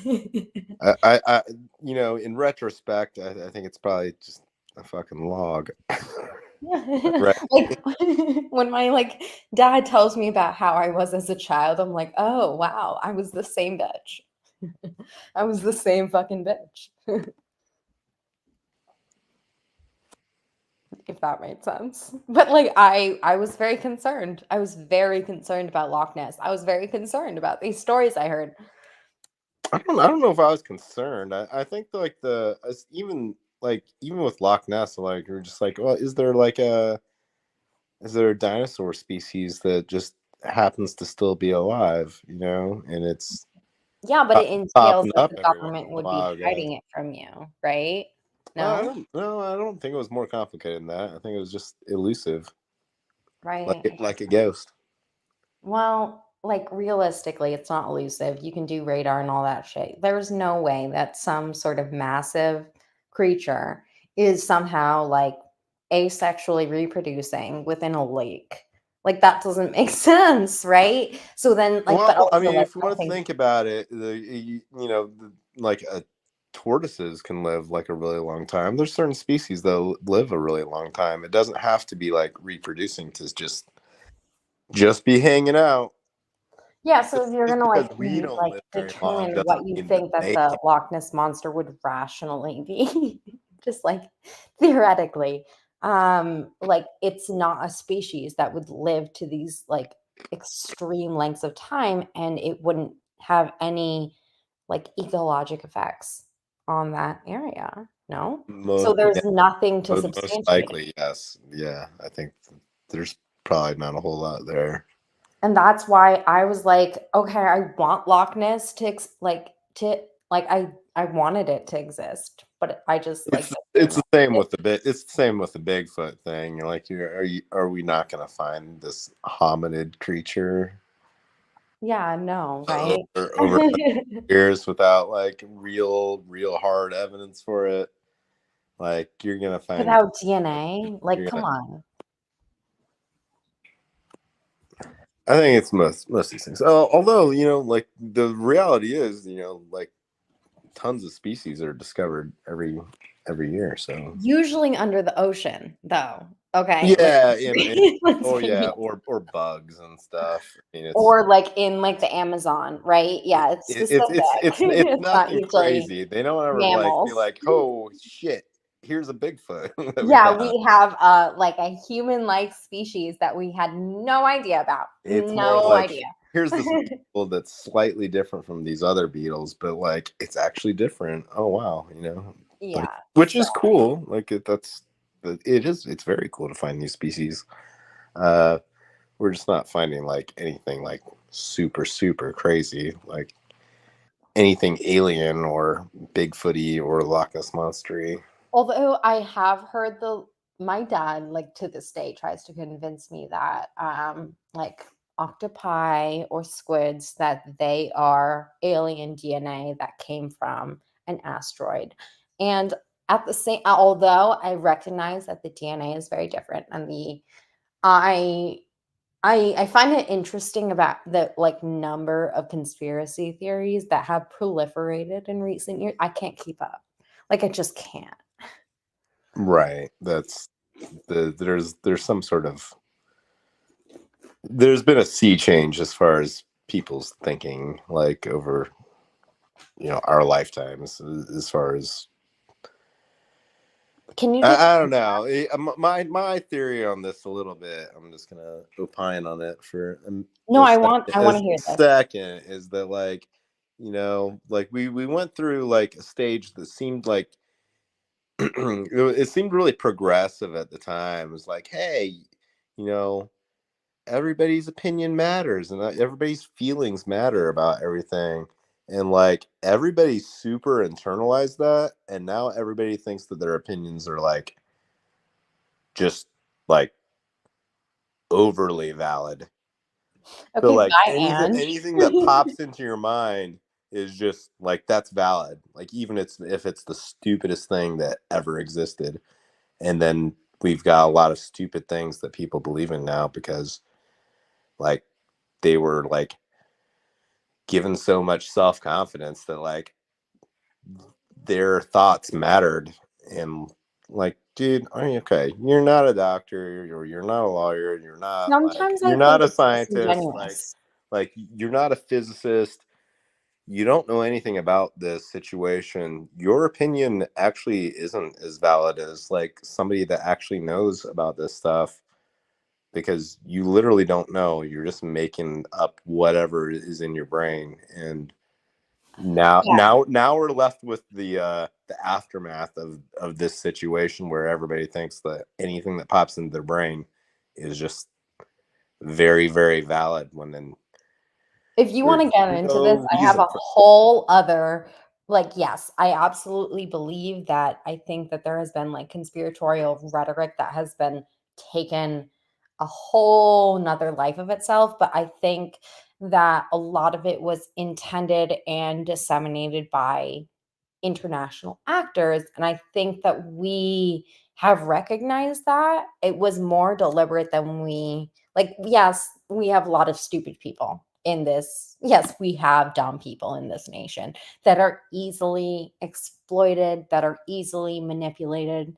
And I believe that it wasn't just like their own, maybe like illogical beliefs, but more of a coordinated effort to undermine trust in um our like right now, like like American governance, our judicial process and things like that. And that has been a main part of it. And if you look further into the plans that are behind some of the international actors that we know of, they all involve cyber, um, you know, just more cyber misinformation as a more deliberate plan. But also we have stupidity as like a baseline problem for sure.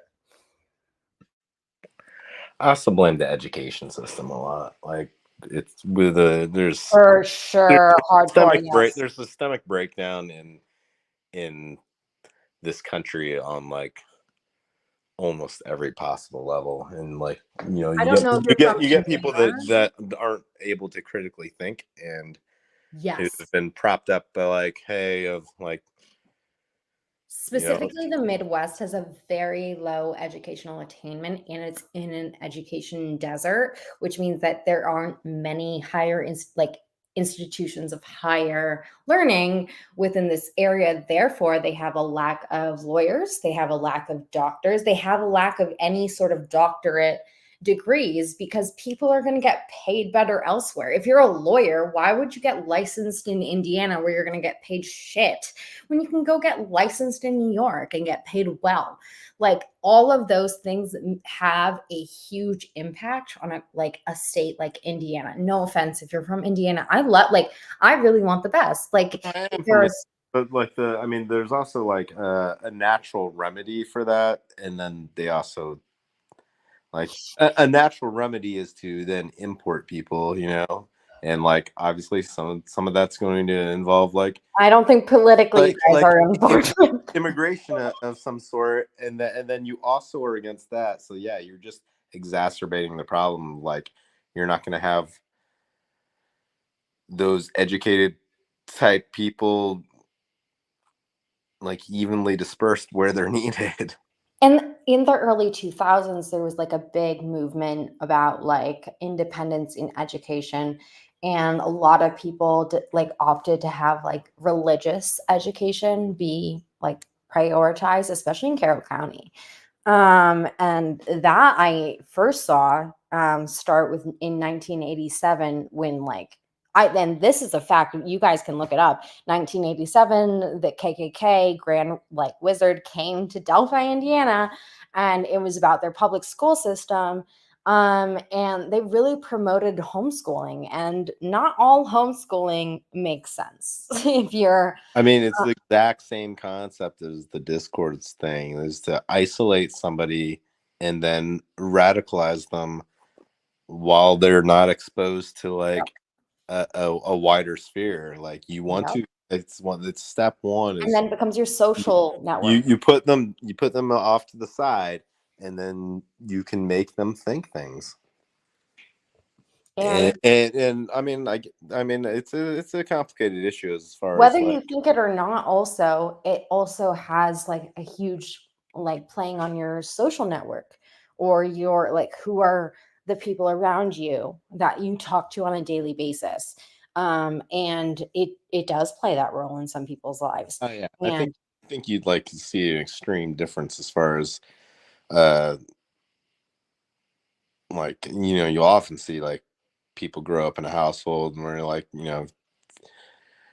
their parents are Republicans, but they become a Democrat, whatever, just to be, generic, or their parents are Democrats, but they become a Republican. And, like, I think that you probably see that more common in like kids that would go to public school versus kids that go to like private school, or kids that are homeschooled. Like, I think yeah, the narrowing of your exposure, like, and that like also applies to adults to some degree. it's designed, and that's what they want. They want that to, like, the result is what they want. They want that to Right. happen. But Like, they're it's also is that it's a scary thing to have happen, because you're basically like radicalizing people, like, or exactly. And that's, not necessarily radicalizing, because it might be, I would say it might radicalizing. not be something radical, but it's you're controlling like Well, either way, you're controlling what they're going to end up thinking without their exactly. consent. And when it comes to, like, just like, even in this small parasocial community, like, certain things that are said about individuals, whether they're true or not, like, does lead to, or how it's like it has been inciting, it has already incited like many death, like very violent threats. And so it's the rhetoric that has become super normalized. And I think that is super, that's also maybe tolerated on certain platforms that it's not. I know Reddit did a big, like they got rid of a lot of people within their platform that were like disseminating propaganda. But I don't think that Discord, I don't think Telegram has a good handle on it. And I think these are active issues that, like, we need to combat in society, because it's having a role on exactly everything that we talk about. Oh, yeah. Um, Dude, like, you can like look through Twitter or Facebook and see like right. just endless things that just shouldn't be tolerated at all. Yes. Like, and I think I've become like numb to it. pretending that it's for free speech is just completely disingenuous. Like, Exactly. Yeah. there's no place for it on these platforms are just, they're capitalizing on terrible And they're being normalizing said and hate being speech. propagated, and like things that are just completely false, and it's Yes. propaganda. It's just Right. it's all sorts of crazy shit. And like, you saw like it go in that direction a little bit of like, oh, we're not going to allow it anymore, and then they like, and that wasn't even that long ago, where there was a big movement to like tone this down a lot. You're going to be responsible. These platforms should be responsible, and man, they have made an about face and just are letting it run rampant. Well, yes, there is a lot of, like, and I also kind of attribute that to the proliferation of the internet in the past 2 decades, because I mean, we didn't have like any concept of how much the internet would become available to people who are not literate. Like, imagine like someone who is completely illiterate, like, discovering the internet, and they are vulnerable to all of these outside actors, which a lot of them are malicious, and they don't have that concept of it. And that's kind of one of the things that I feel like has been maybe more pervasive in the Midwest. And maybe this is also like me just making an assumption, but like there has been a lot of people that are maybe like lack education, have inherent distrust for the government, and are like very susceptible to conspiracy theories. And it like destabilizes their reality, in my opinion. I agree. Yeah. And that's why I think not all adults should have complete internet access. And I know that's a very radical opinion, but I really do believe that. I don't think all adults should have internet privileges. Yeah, I mean, it's a hard thing to execute in practice. Like Yes. the practicality thing is always, you know, it's always there. Like we can have like great idealistic ideas, but there's never ever going to be like But don't like some way to implement some things. but not everyone's voice is any more qualified or important than any lunatic you see on the street. Like anyone can have a voice, really. And I think that's important for us to recognize, and not just to like vicariously watch a train wreck as it happens. We have to have some self-discipline among ourselves, because we know that the impacts of that are going to result in monetization of that sort of content, which is going to be I mean, I don't know. I mean, I kind of waffle on that as far as like over assigning. Like, I mean, Okay. I see a lot of like this and this type of communities, like quote unquote community, as far as like, someone's mad because But do you think it's ethical to because they're even in somebody else's chat or something, and like, right? So why would I don't think that there's like an implied endorsement, like, but how do we enforce I mean, monetization the controls? monetization is like very minor on a lot of these, just to be realistic about. But Murder Sheets is in the top 99, like Well, top yeah, we're not. Yeah, percentile of I don't earning know podcasts. any of the specifics about Yeah. Murder Sheet. Like they're highly like, I mean, they run a lot of ads and stuff. Obviously, they're being monetized for that. They're like, I'm talking about like any of these smaller channels and stuff. Like, Right. nobody's making like. I mean, the fact that they're monetized doesn't. I'm not even monetized. I'm not even monetized. It's so hard to keep your monetization with this sort of content. Everyone's reporting you all the time. So I mean, I have a terror. I mean, the reality is like if you're like, it's different if you're like, making donations to a channel, or then you're supporting somebody, obviously you are, but like the view by itself, like, I mean, when you're talking about a penny or a couple pennies, like it's almost nothing. I just think like the channel, I think that the platform itself, like you do have a responsibility to who you are platforming. And like that's one of my greatest issues, I think. I mean, one of the things I think is really silly is you get these people like, oh, you get mad at somebody that's watching another channel, but like the reason that that they're watching another channel is because you also are watching the other channel. Like, why are you just don't watch it? Like, I don't watch it. Better than the person that you're like villainizing? You're not. Like, one view equals one view, regardless of why you're watching it. 100%. And when you're talking about like the amount of like monetization, like, okay, so you both donated a penny that wasn't even yours to put in your eyeballs on this, and like the reality of like true crime is that it is an entertainment genre. Like, Unfortunately, I've read so much about the ethics of like true crime, and there is a lot of discussion about it because of like the incredible, massive like audience that it has like amassed. And the majority of people who cover true crime are there for self-serving purposes, money, or vicariously, like the vicarious trauma, like going through that, and also for them to like yeah, it's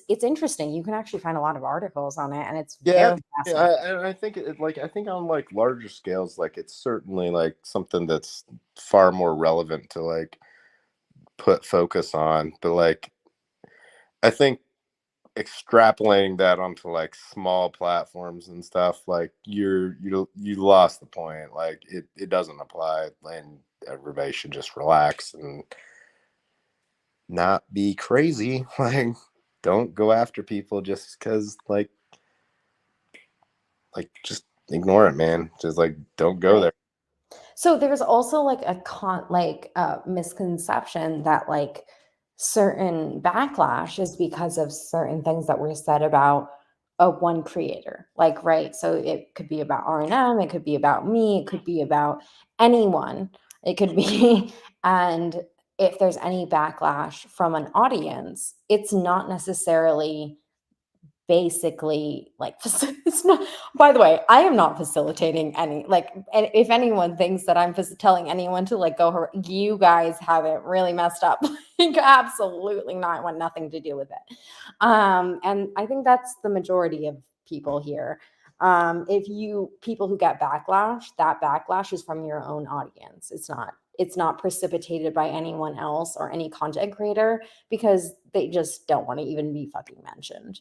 Because, I mean, there's just a general like internet situation of being somewhat detached, where like things do get inflamed like more easily. but the death threats are not okay. And that's Like usually the what you rape see threats, is they're there, not cool. you They're know, really not cool. there's an escalation of And to like somebody get said someone something else against to me, give and then you, it just goes back and forth and back and forth, and it just gets worse and worse and worse. But like, at what point does it ever get better? Like, I mean, unless like somebody is the bigger person and like, or is it like law enforcement's job to intervene when someone who they have access to their location is relaying vivid death threats, rape threats, and continuously, repeatedly. And I think those things. I mean, see, this is where it's more. I mean, I'd say it's more incumbent on the platforms to look. If that's something that happens on your platform, like you need to like completely like actually get rid of that person off your platform. Well, yeah, and if you Like, report it to your local law I mean, enforcement, federal they're law way enforcement, too state law lenient on enforcement, allowing this stuff to happen. right? I think that's the who ultimately serves, like, who's to blame? Law enforcement.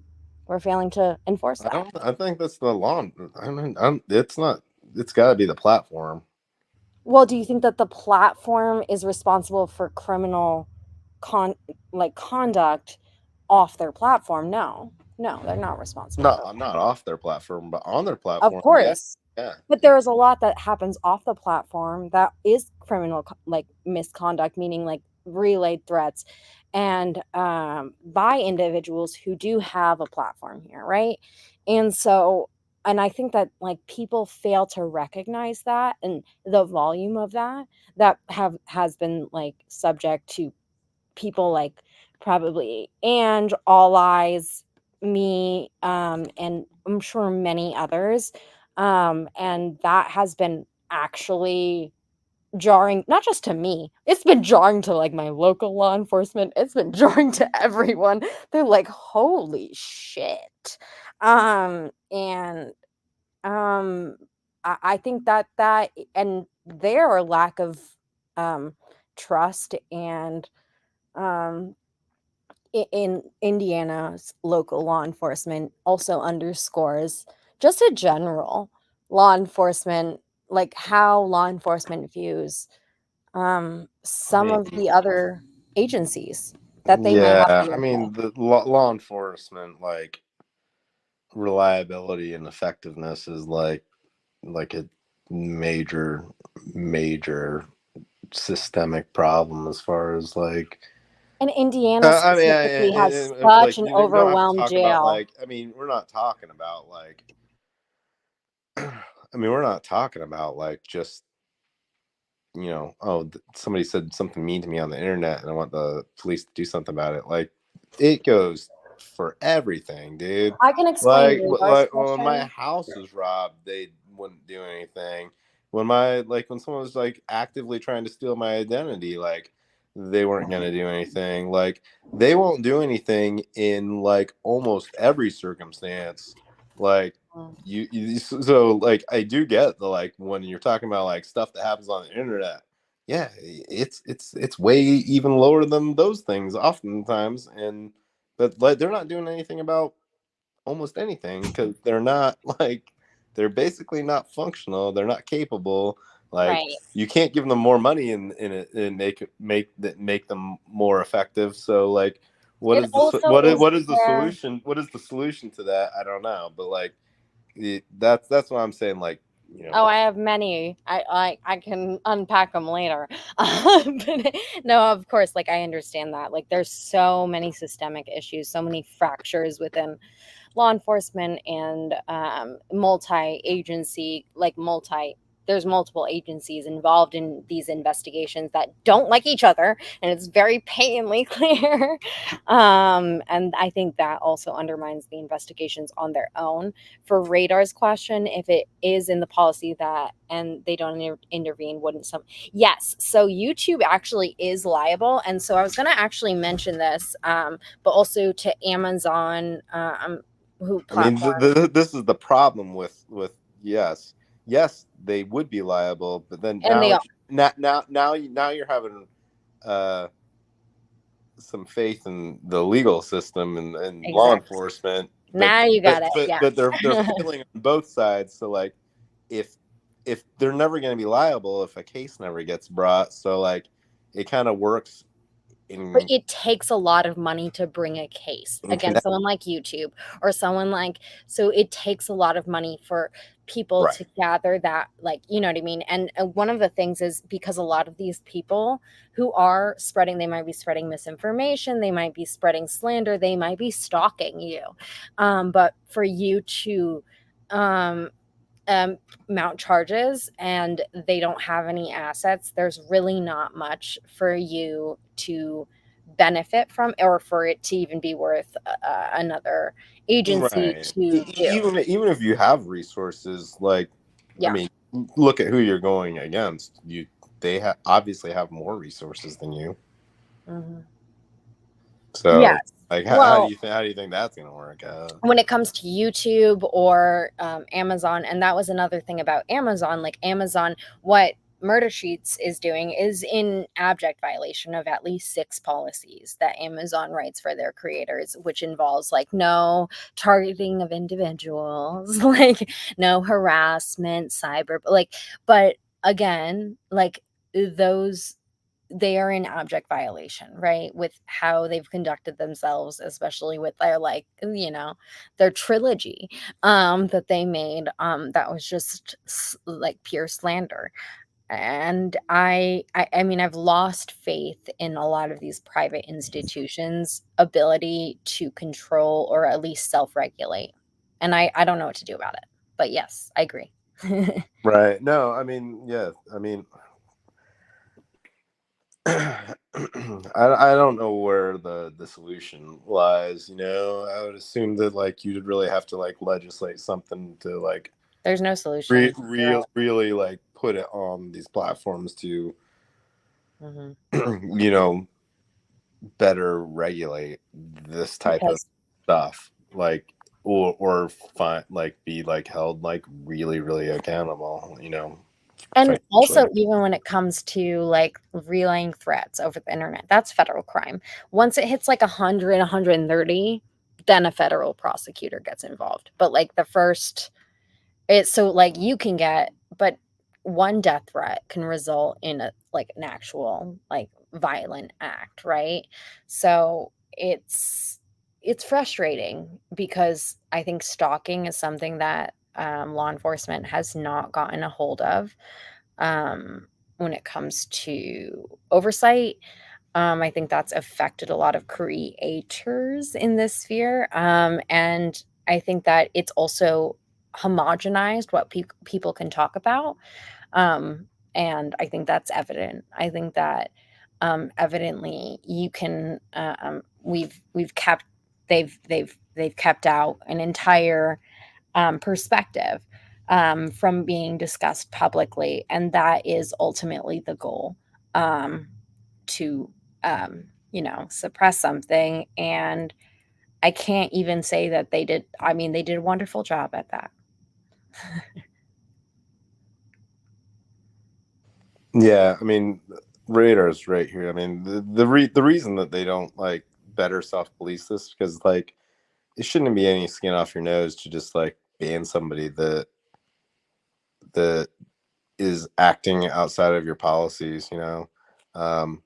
Just do it. Except that like what they know is that like it's a significant number, Yes. which then equates to a significant amount of money that you're And it losing goes through an losing AI. from advertisers, and yeah. A lot of reports with YouTube goes through AI. And so the AI platform has to be like perfectly equipped to take that report. So, and there's not, at least in my experience, there's not a lot of ways to like upload. Maybe like if someone gives you a separate threat through email or something, or has, there's a separate thing that you need to attach to demonstrate a threat through another platform. It's not very easy to do. And I think people who have been malicious have really exploited that, or exploited the AI automation that for reporting things on YouTube. And it's been literally that has been my my biggest grievance about YouTube. Yeah, I mean, I don't know about that specifically, but I think there's an element of, as far as what, like, it all builds. Like once people see that they're not going to get in trouble for something, Well, I want to ask you. then they're very much emboldened to like continue with that type of behavior. So I want to ask you, Phoenix, have you been doxxed, and have you gotten like death threats since you've been talking about this? I'm just kind of curious about where what are the like specific criteria that people are looking for? Because people like Joe Lewis don't like get the same degree, even though like, or and I just think it's very interesting that two like different platforms that really don't post a lot get the greatest amount of slander, vilification, and like attacks on them personally. Yeah, I don't know if I'll talk about it too much. I mean, short answer, yeah, like definitely gotten some stuff, in some significant stuff, Okay. Um, Is it about what you're talking about, or is it about you? Like just more of what I'm asking. I think it's hard to determine that, I'm not sure. Wow. Okay. Yeah.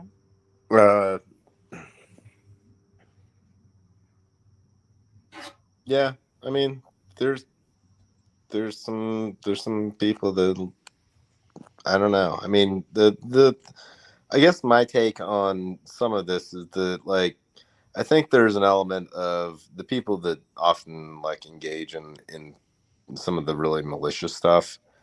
They Oh yeah.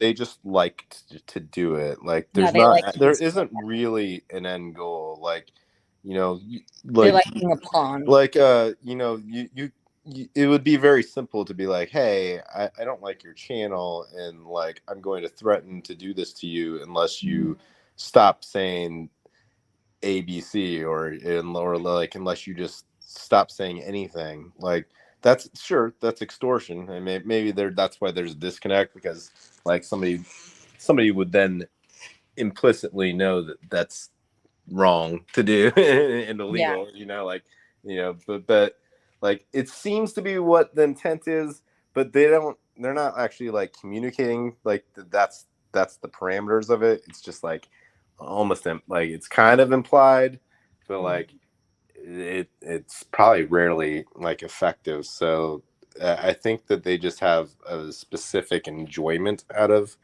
Oh yeah, I think that there's like doing a it. deliberate enjoyment over like terrorizing or causing people like distress.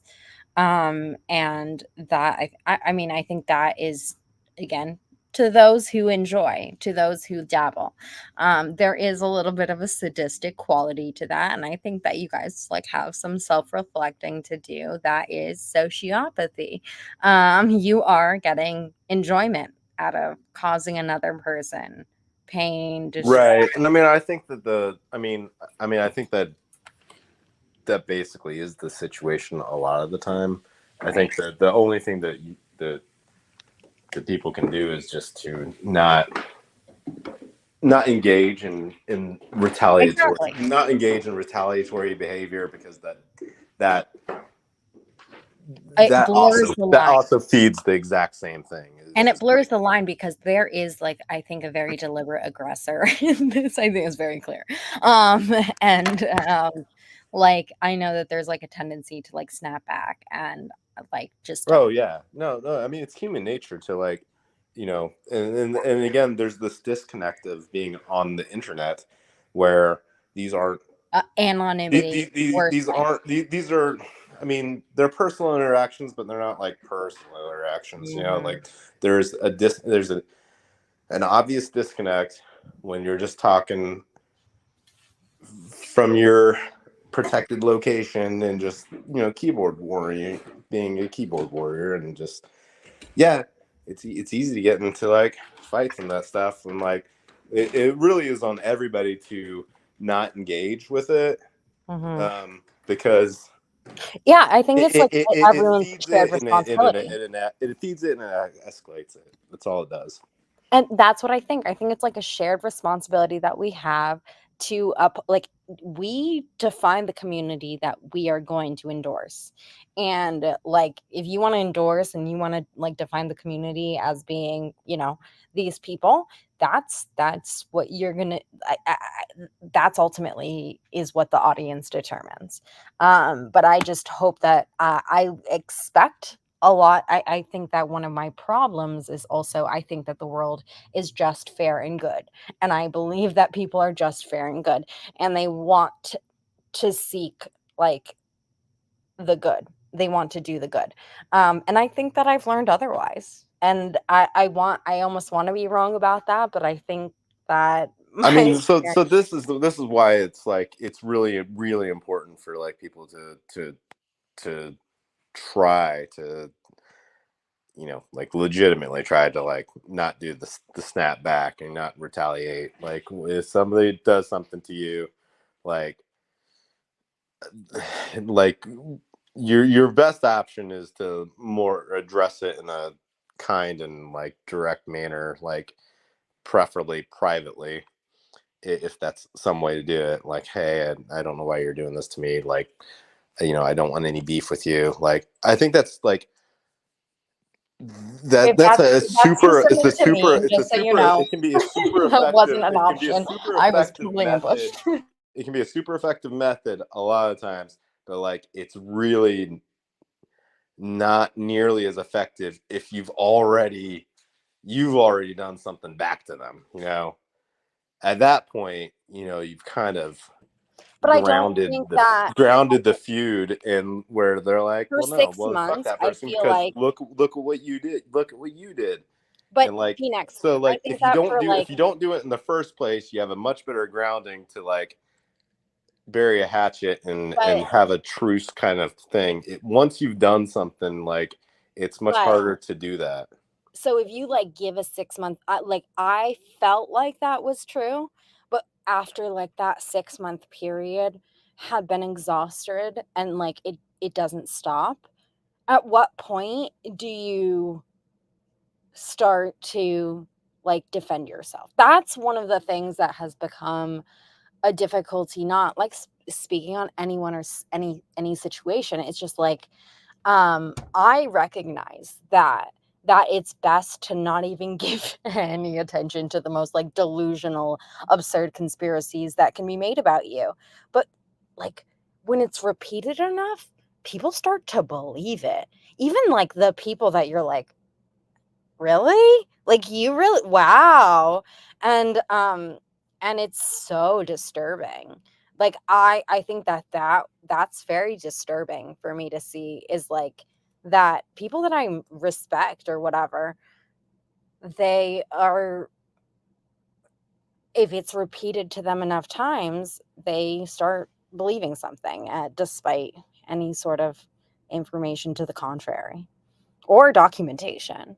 So it just becomes difficult to even figure out how to navigate this, right? Yeah. No, I mean, I think it is difficult. I think criminality here is like done a very good job of like, I mean, I think from from an outside lens, like a lot of people are going to look at criminality and be like, why are you being nice to that guy? That guy's that's Exactly. just, Criminality has the ability to be that's nice just to a people bad that guy. But I would loathe. I mean, And I think that like I think if you want peace, and like for yourself, like you're gonna have to do that. You have to bite the bullet, like to Yes. a significant degree.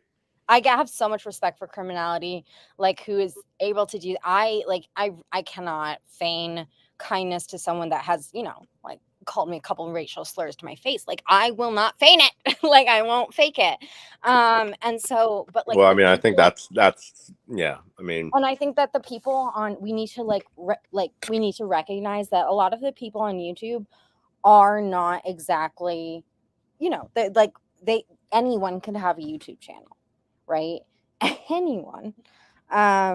We need to be discriminate about it, and we need to also like criminality, I think, has demonstrated her reliability, the fact that she's not biased in what she talks about, the fact that you can talk about the case, for fuck's sakes, and that I think is important. Right. But I mean, I do think that there's like a lot of intentional care that she puts into it. Like I see that, like that she's very, very careful.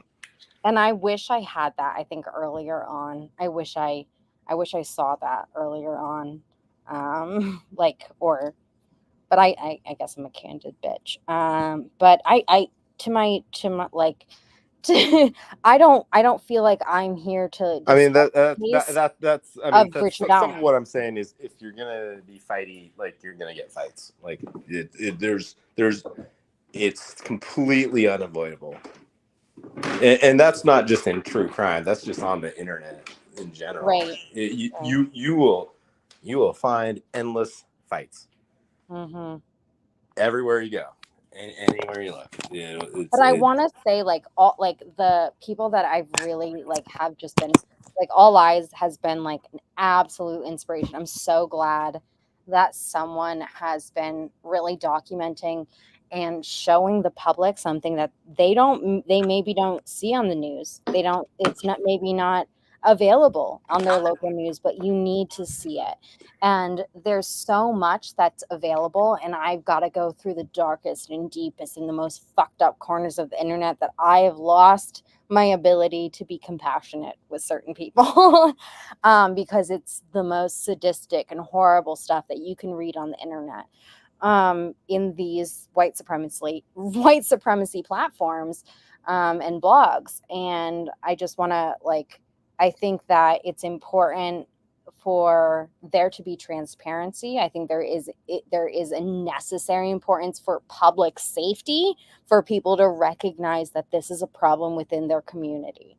And it just is. It's been demonstrated, it's been documented, it is observed, and it's like I'm not making a conspiracy to you when I'm saying that, yeah, there is a little bit of a gang presence in the area. There is a gang presence. I'm sorry. But And All Eyes, I think, brings a lot of detail to that regarding, or context regarding the filings. And I've really appreciated. Yeah, I love you guys. I love you, All Eyes. I love you. I can't see the chat, but I love you. I'm so happy you're here. Yeah, I mean, I think that you get into the, you know, I mean, you're talking about something that isn't isolated to true crime. You know, it's a much wider spread problem. Oh, it is, but I think and with this case, I think it's when you more get into pervasive. when you get into those topics, you're going to hit people that are definitely going to be fighty with you. Well, yeah, look at my name. I mean, I don't think there's all that much to the name. I don't think there's all that much, but usually the fights start with my name. And honestly, I thought it was clever. I thought it was cute, and I'm not going to change it because at this point, that's a mistake I need to live with. But also, it's like a joke. It's satire, making fun of a tyrant. Like I like my short list on names, like Putin. We've got all the fascists. Like there were many. So I could have gotten with whatever. It's just like right. If you name your cat this, nobody cares. But if you put your handle as this, it's a big deal. Well, it's from my Reddit. If you want to like go through my Reddit, I've got like I have a long internet like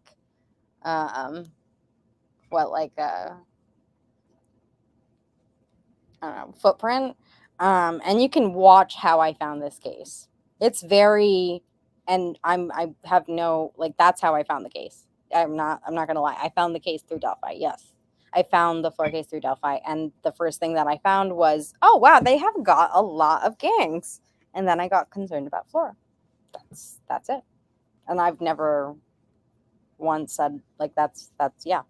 That's yeah. I mean, it's not something that's like, I mean, the saying that there's a lot of gangs, I think that the reality is across the country there's a lot of gangs. Usually everywhere. the people that are incarcerated are affiliated with a gang. That's my point.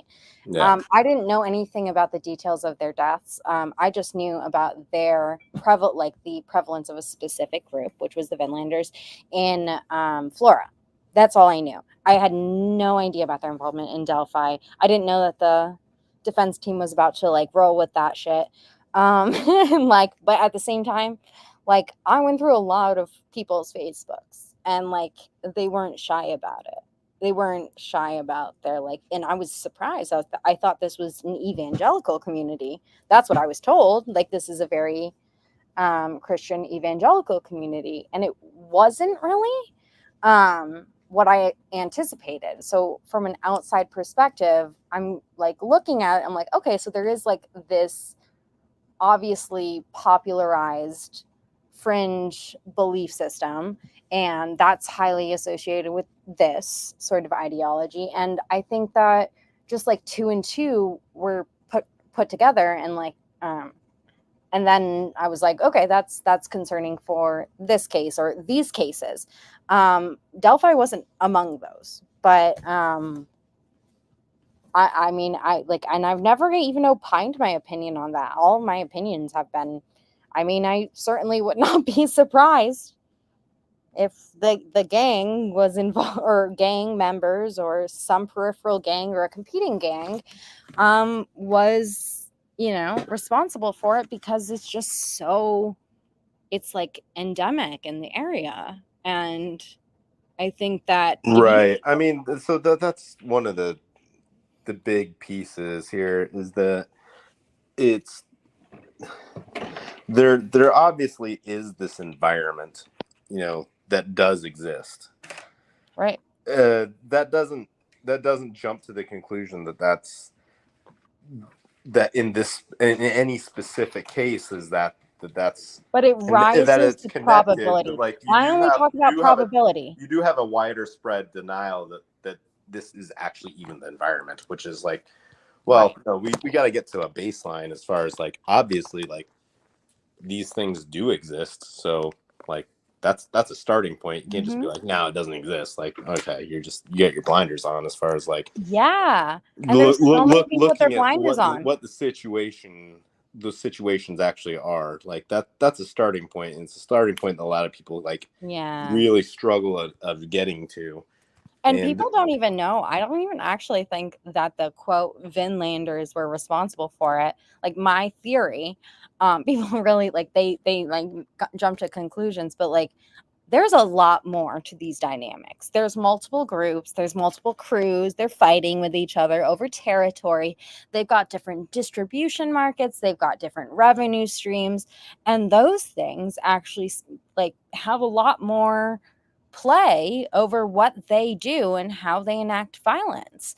And failing to recognize that these groups have their own networks and their own enforcement system within themselves that does result in violence, result in violence towards children, also especially of people who are affiliated with the group. I don't think that should be I think that should be patently obvious. I think it should be patently obvious about certain things. Yeah, I mean, I think that. So, I mean, I agree with all of that. Like the environment is exactly as you're describing, and saying that like tends to make somebody think, well, I'm saying then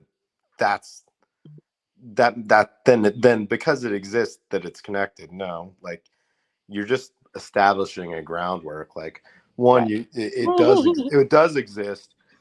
So what does that mean? Well, it certainly means that like that it should have been investigated as a possibility. Like that, obviously, like why wouldn't you look at these look at local violent criminals that definitely do exist? Like you would obviously look at them, but like you're getting to the point where like, no, you shouldn't even look at them. Like that's just dumb. Like you have to look at them. There's a lot of animosity between the federal and local governments here, though. If you're looking for like something more likely, like look where you've already got your issues. Exactly. So if you look at just look at Carroll County, look at the people that are incarcerated there, look at them, look at their gang membership, look at their tattoos, you'll get a fucking like little inkling. It was so obvious to me. That's why my opinion since getting involved in this case in early 2022 has not changed. The ultimate answer. It means that it certainly is worthy of investigation. And what we've got is a problem where like, even though that's something that like is very blatantly obvious that should have been done, it appears that it wasn't done. And like that's where there's a concern of like, did you overlook like something that should have been a lot more obvious to at least look at? And like it's certainly possible that you missed it because I think you didn't look at very likely avenues of investigation. I also think that we're like trying to analyze specific ways that law enforcement deals with specifically domestic terrorism. Just one of the things that I thought was interesting is that it was how the initial press conferences were structured. Those were almost verbatim, like to the response dictated by the federal government for domestic terrorism. So that's what like initially got my gears grinding about it, because I was like, okay, so like it seems like this is the angle they're going about. When it didn't end up being like that whole response would be very atypical for a serial killer, because you wouldn't want to announce that to your community. You would not want to like make that killer in it with that sort of response. They're most likely to leave the area than they are to stay in the area. So I just think there are just like, I know that like in that like when they started, they thought it was a group. They did. Where did that change? Like, and I feel like those are all questions, and I know I'm not like entitled to the answers, but I'm curious. I am curious. I mean, because- I don't know that to be a fact that they, you know, they ever thought it was definitely a group, but like, I wouldn't be surprised if, you know, it's, I don't know. There's just a lot of questions in the investigation, and you know, that's not anybody's fault except, you know, they had the opportunity to be more transparent about what they were doing, and they didn't do it. So it's hard to, you know, they just didn't tell anybody what they were doing or what they thought or like what they were looking at or where they were at with anything or like, But what or about providing anything Stephanie or providing Thompson? public to actually help with investigation. They just didn't. So Right. Well, I, and then they weren't able to, you know, timely like come up with anything. And then when they finally did, it's not, you've still got all the same questions. and I'm still just like so curious to know about like what was that conversation about one of your most well-respected detectives on this case dying in a house fire that is like, I mean, it's overtly suspicious. I mean, like the place like is burned to the ground. And like what was their response to that? Because you can see that she's cited in the Odin report and she's done most of the polygraphs. What happened with that? And we don't know. We'll never know because that's the public will never know. And I think that the public will never know a lot of answers here. And we've got to get used to it because that's the policy that we've enabled in this specific state. Right. I mean, yeah, I don't know. I think is really difficult to, you know, even if you're speculating on that specifically.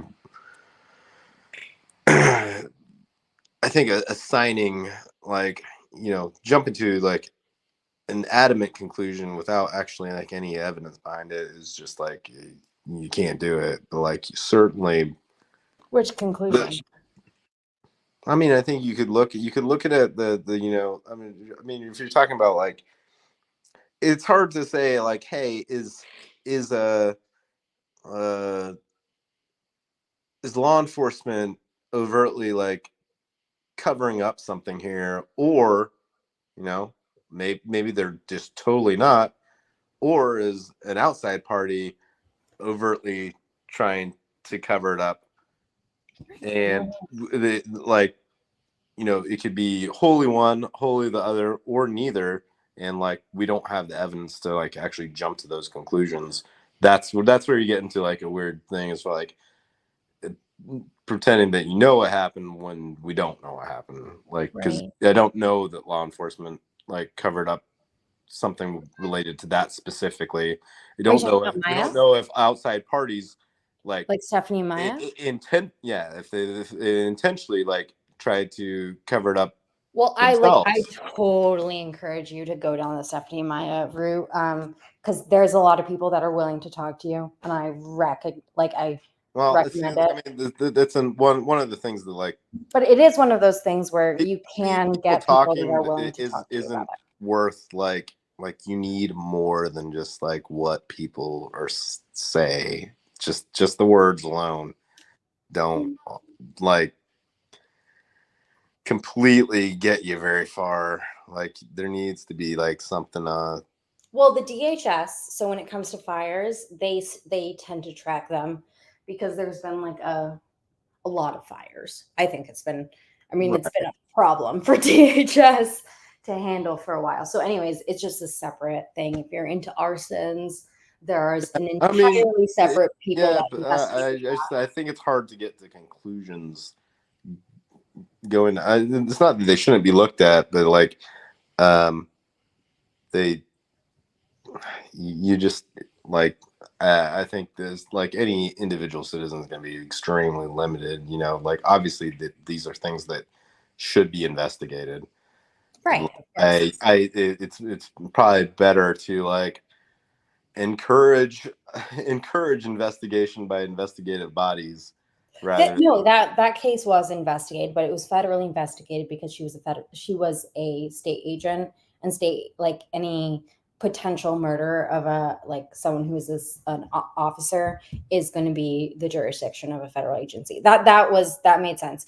I was just saying, I just think that like the number of deaths around this case are concerning. Like I think they're like overtly concerning, because you got, Greg Ferenczi, Stephanie Thompson, and that's a very limited.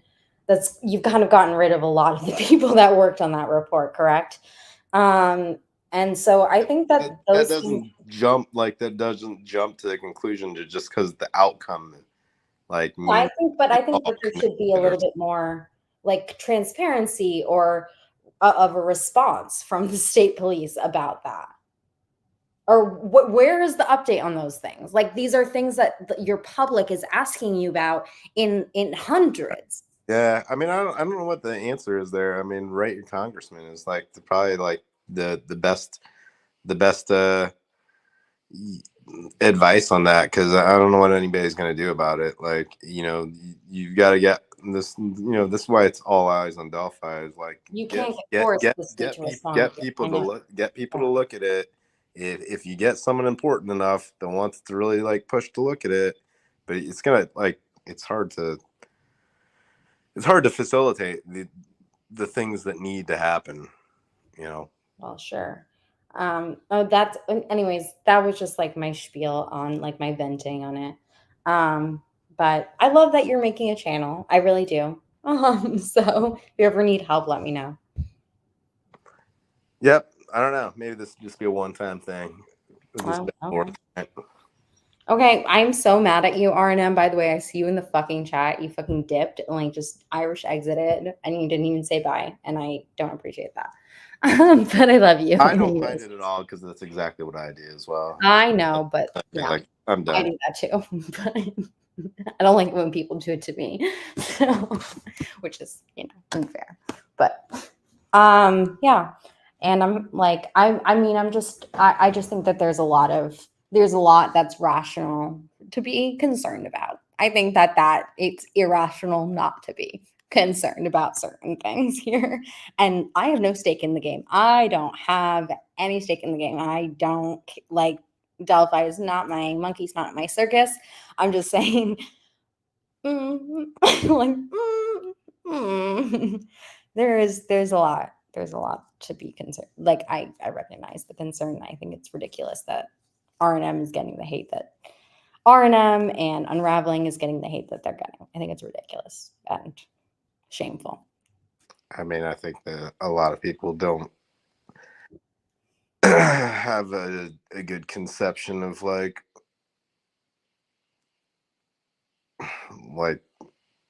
the legal process and what's allowable and what's not allowable, and when a narrative is put out there to fuel fires just against somebody, when like if they didn't even do anything wrong. Like, I think it's more than that. I think it's like literally targeted ongoing stalking, and I think that is the jurisdiction of law enforcement to do something, and I don't think they are. Well, I mean, in this case, it might be law enforcement that's directing it. Right, sure. And I wouldn't be surprised in that case. And if that's true, I think that we need all eyes on Delphi, like very literally, because there are corruption cases that fall down there, and RICO cases often involve corruption. And it usually involves official powers, and that's how clandestine gang operations always work. They always have some degree of law enforcement corruption, and we should just stop acting like it's something that's novel or something that's obscure or something that's conspiratorial, because that's just how it works. And I 100% agree with that. I think that's possible. Not saying that I think that's true. I'm just saying it's possible. Yeah. No, It's certainly a real thing that does really happen. I mean, so you know, that's one of the things that people like really overlook a lot often is just like there are lots of things that do really happen. You know, there really are like gang infiltration of law enforcement. There really are people that are innocently convicted. Like those are just reality things. Like it's not all the time. If you're gonna play the odds, then like And what are the gangs that like to infiltrate not in law this particular enforcement? situation, like or that particular situation. But like you can't just rule it out because they're like it's right in our face that it definitely does happen. You can read And about which it all over the place. Which gangs like to infiltrate law enforcement? Does Finlanders have a history of that? Like, I would like to know. No, I don't think I've seen that specifically, but there are Well, certain maybe ones like we that are. should look into Vinlanders in New Jersey and see if that there was any memberships because I think that there might be something interesting there. But like, I don't know. But there might be a lot of recruitment among law enforcement. In There's a few specific ones that target, but And specifically the Vinlanders, I've seen that jump up a few times. And I like, but again, not my monkeys, not my circus.